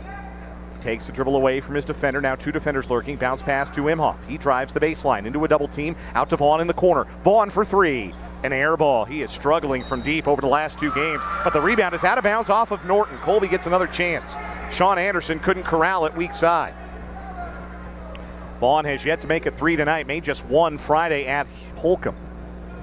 Vaughn inbounding, lobs for Van Eaton, right elbow, fakes the dribble handoff. Now lobs for Vaughn, left wing. Screen from Puckett. Vaughn pulls up at the foul line, 15-foot jumper, swish! That's in Hunter Vaughn's range every day of the week. He's got 14. Colby with their largest lead, 41-33. 45 seconds into the fourth. Schoenemann, low blow, or rather Anderson. Kick out Hauser, right wing, right corner for Eli Jones. He drives the baseline, head fake, layup, missed. Rebound tip, got it back, missed again. And a foul called on the rebound on Colby. Shane Puckett just couldn't grab it. And then Puckett committed the foul, his second, team foul number 4. Hauser to trigger in for Norton, right underneath the basket. Pass is deflected, comes through to Anderson, rumbling down the lane on the right. He lays it in with the right hand. 5 points off the Norton bench for Sean Anderson. Cuts the Colby lead back to half a dozen, 41-35, minute and change into the fourth. Puckett, free throw line extended on the right for Colby. Top of the key for Brian Barton, left wing Vaughn. On the drive, Vaughn into the paint, beats 4 defenders, kicks right corner, Puckett a 3. Bullseye! Shane Puckett, second 3 of the night. Colby by 9, 44-35, 6:30 to go. Vaughn drew the attention of 4 defenders, and that left Shane Puckett alone in the corner. Now it's Schoenemann on the rack attack, missed the layup, driving the left baseline, and Puckett clears the glass. Here comes Colby. Vaughn on the run, weaving through traffic, into the paint he goes. Steps back, fall away, left angle jumper, left it short. Probably not a well-advised shot there for Hunter Vaughn, and the rebound to Anderson. 6:05 to play. Eli Jones, left baseline, cut off by Imhoff, out to Hauser on the wing.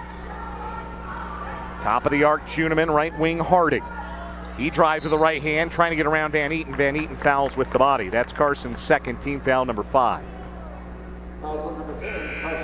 Sub for Norton, Silas Jones returns to the game. Emmett Juniman will get a rest. I'm not sure it'll be a long one for the 6'9 senior who has 10 points. Hauser, basket to his right, inbounding on the baseline. Lobs it out for Silas Jones, right wing. Around the horn, Eli Jones, left wing. He has a team-high 11 points, but hasn't scored in the half. Anderson on the post, backing down, kicks out left corner for Eli Jones. Back to Anderson, posting up Vaughn. Missed the 5-footer. Vaughn rebounds. Vaughn having to play careful defensively. He's got 3 fouls. And Sean Anderson left the turnaround in the paint short. Vaughn crosses the midline for Colby. 5.5 minutes to go. Colby by 9, 44-35. Left wing pass deflected. Vaughn able to pull it away from Silas Jones. Off a Barton screen. Vaughn drives into the paint. Right-handed runner off the window and good! And Colby has a double-digit lead. 46-35. 5:14 to go. And Colby starting to put some distance between themselves and Norton now.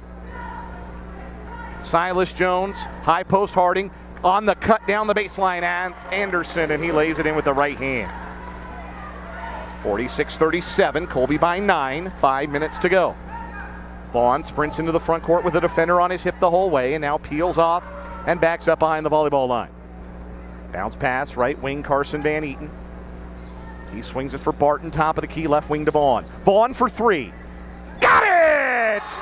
Hunter was overdue from downtown. He's got 19 points, and Colby leads by a dozen as they call timeout with 4:38 to play.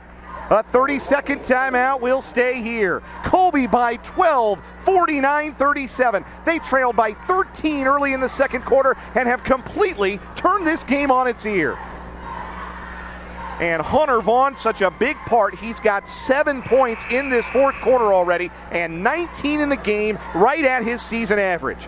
And that had to feel like a weight off his shoulders, finally knocking a 3-pointer down. He had been frustrated Friday night to only make 1 in that loss at Holcomb. He picked a good time for his first make tonight to give Colby their biggest lead of the contest, 49-37. Colby outscoring Norton 23-8 so far in this second half.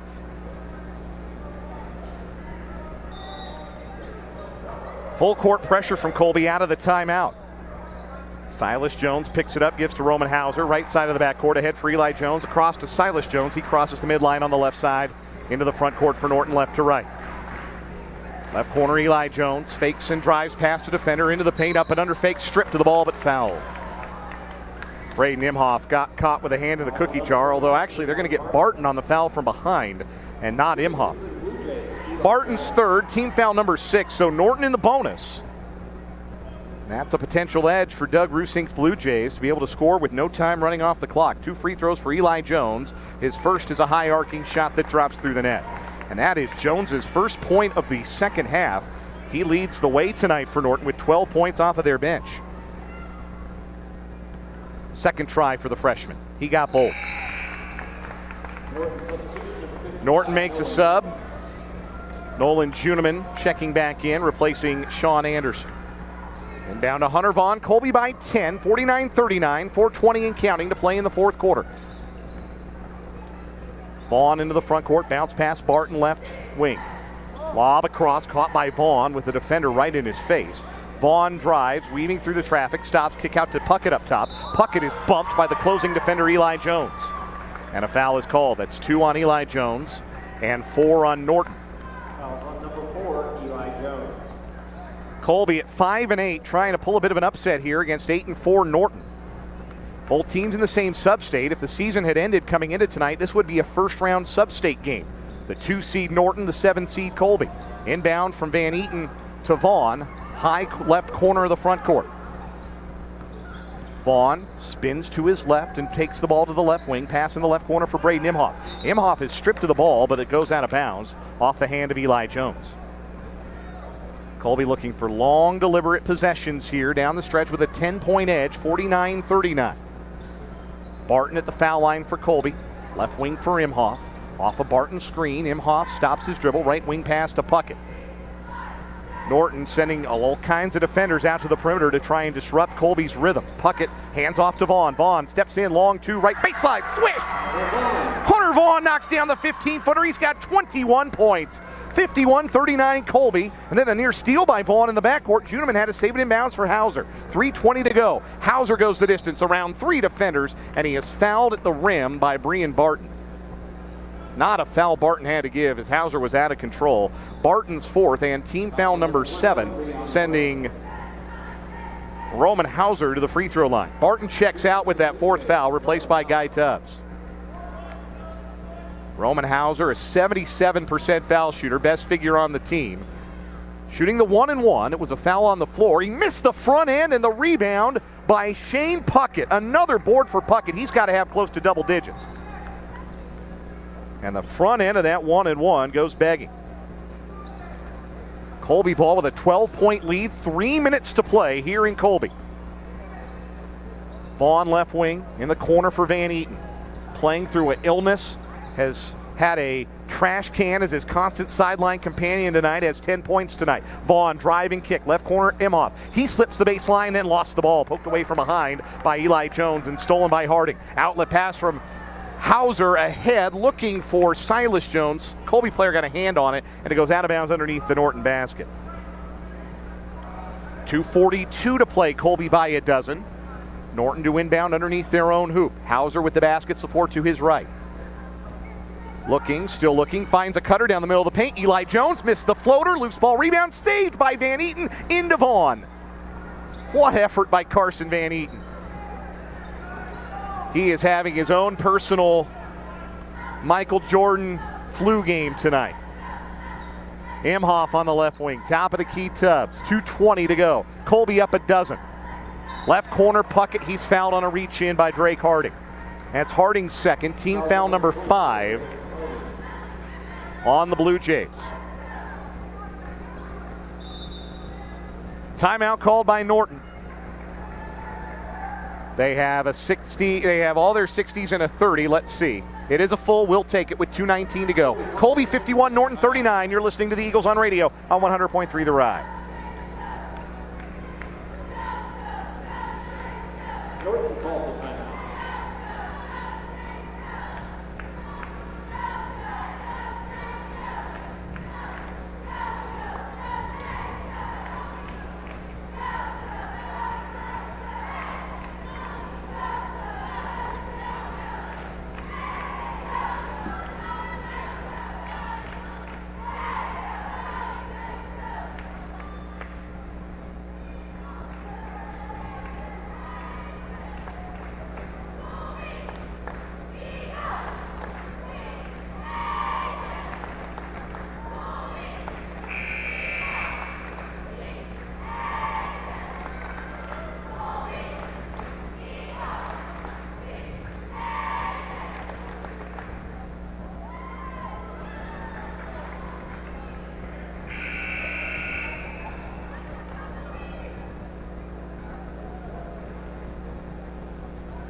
.219 to play in Colby. The host Colby Eagles leading the Norton Blue Jays 51-39.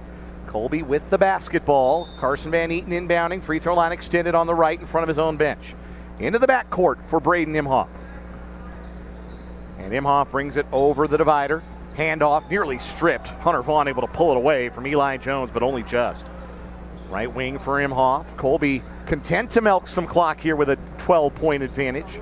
Van Eaton spinning on the left wing, now drives and kicks left corner to Imhoff, who brings it out for Guy Tubbs, top of the key, right wing Puckett, right corner Van Eaton. Under 2 minutes, now feeding the cutter, it's Tubbs through the paint, layup good with the right hand. Beautiful basketball by Colby, and Tubbs the beneficiary. He's got 7, 53-39. Harding 3, blocked by Tubbs in the right corner, out of bounds. Spectacular closeout by the freshman, Guy Tubbs, with 1:44 to go. And if his layup wasn't the exclamation point, that block may have been. Inbound to Silas Jones, around to Harding in the left corner. Puckett on him out there. Harding with the right hand dribble, and he's fouled with the body by Puckett with 1:37 to go. Puckett's third, and team foul number 8. And again, that's all really that Colby can't do here in the final minute and 37 seconds is give Norton a chance to score with no time running off the clock. Norton is 6 of 9 from the line tonight as a team. Drake Harding, 33% foul shooter, shooting a 1-and-1. And it rattles out, and Guy Tubbs has the board. Another missed 1-and-1, the second of the quarter. And Colby ahead of the play. It's Van Eaton. The layup is good, and the foul!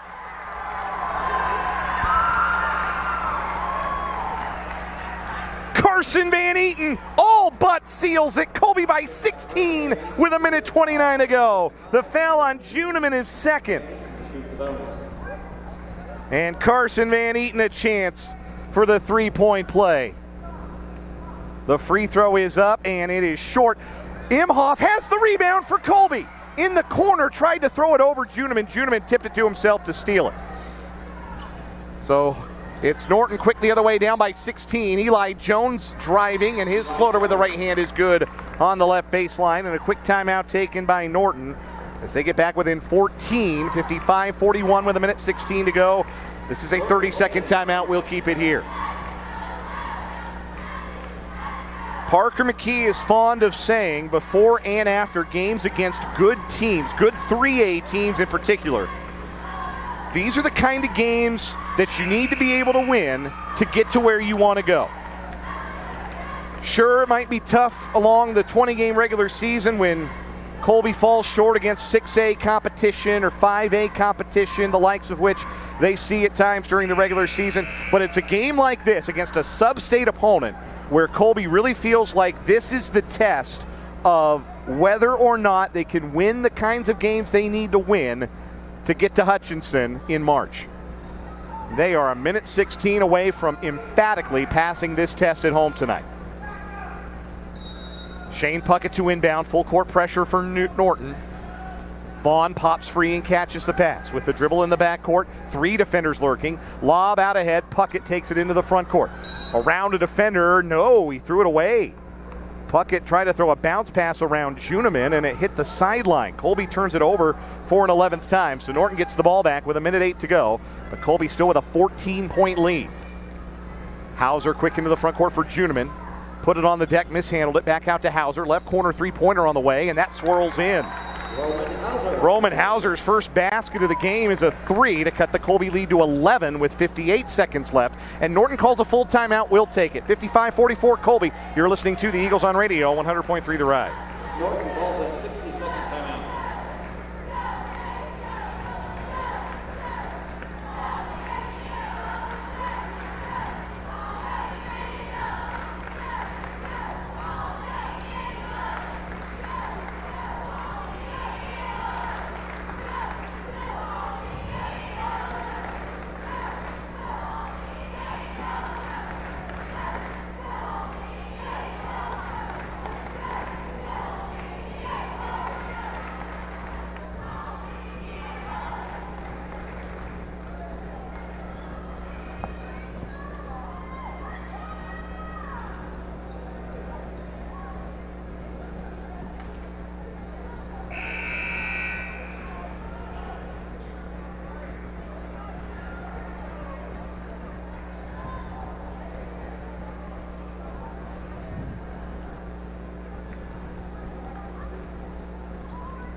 Colby boys 58 seconds away from victory, leading Norton 55-44, but Norton's going to compete all the way through to the end, and Braden Imhoff in some trouble in the backcourt is fouled on a reach-in after the inbounds pass.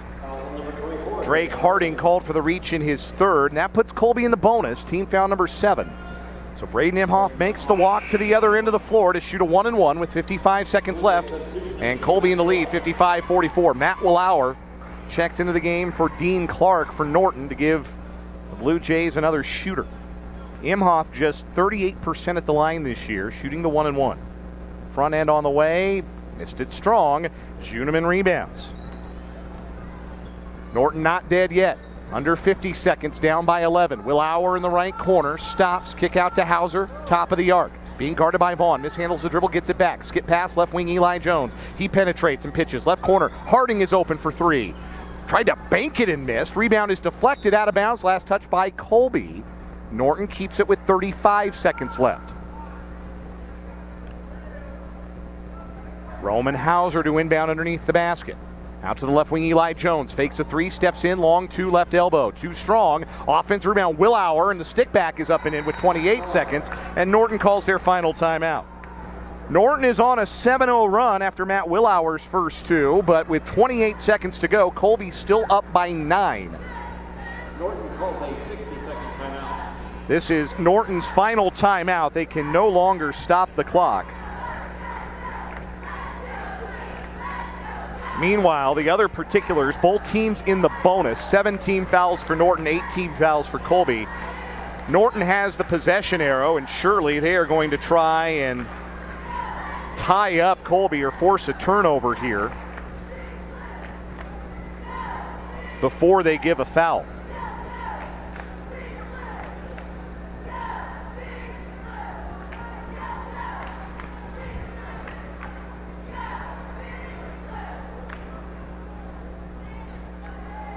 The lineup for Norton, Dean Clark, the junior, is back in there for defense. He comes out with Harding, Eli Jones, Hauser, and Juniman. Colby goes with Vaughn, Van Eaton, Imhoff, Puckett, and Tubbs. Puckett to inbound, full court pressure from Norton. The inbound comes to Tubbs, and he is quickly fouled by Roman Hauser. Hauser's third, team foul number 8. And it will be Tubbs to shoot the 1-and-1 with 27 seconds left. And Colby up 9 as Willauer replaces Clark. And for Colby, Brian Barton's at the table, but he'd come in for the shooter. Tubbs 1 of 1 from the line tonight. Colby 4 out of 6, but just missed the front end of a 1-and-1. Here's Tubbs, the freshman. Too strong, rebounded by Eli Jones. Still life for Norton, down by 9, 20 seconds to go. Right wing Eli Jones dribbles to the top of the key, left all alone, fires a three, in and out, rebound, volleyballed up in the air. Van Eaton's got it with 12 seconds. Away to Puckett. Puckett pitches to Vaughn, sprinting down the left side. Norton trying to give a foul, down to 6 seconds, down to 5. There will be no more fouls. The Colby Eagles are going to win it. Sound the horn, Colby wins. And that is a big-time statement W for the Colby Eagles tonight as they knock off the team that they would play in the sub-state first round if the season ended today. Colby with a phenomenal second half, and they win it by 9 tonight, 55-46. They improved to 6-8 on the season. Norton drops to 8-5. Don't go anywhere. The Farmers and Merchants Bank postgame show's next. You've been listening to Colby Eagle Basketball on 100.3 The Ride.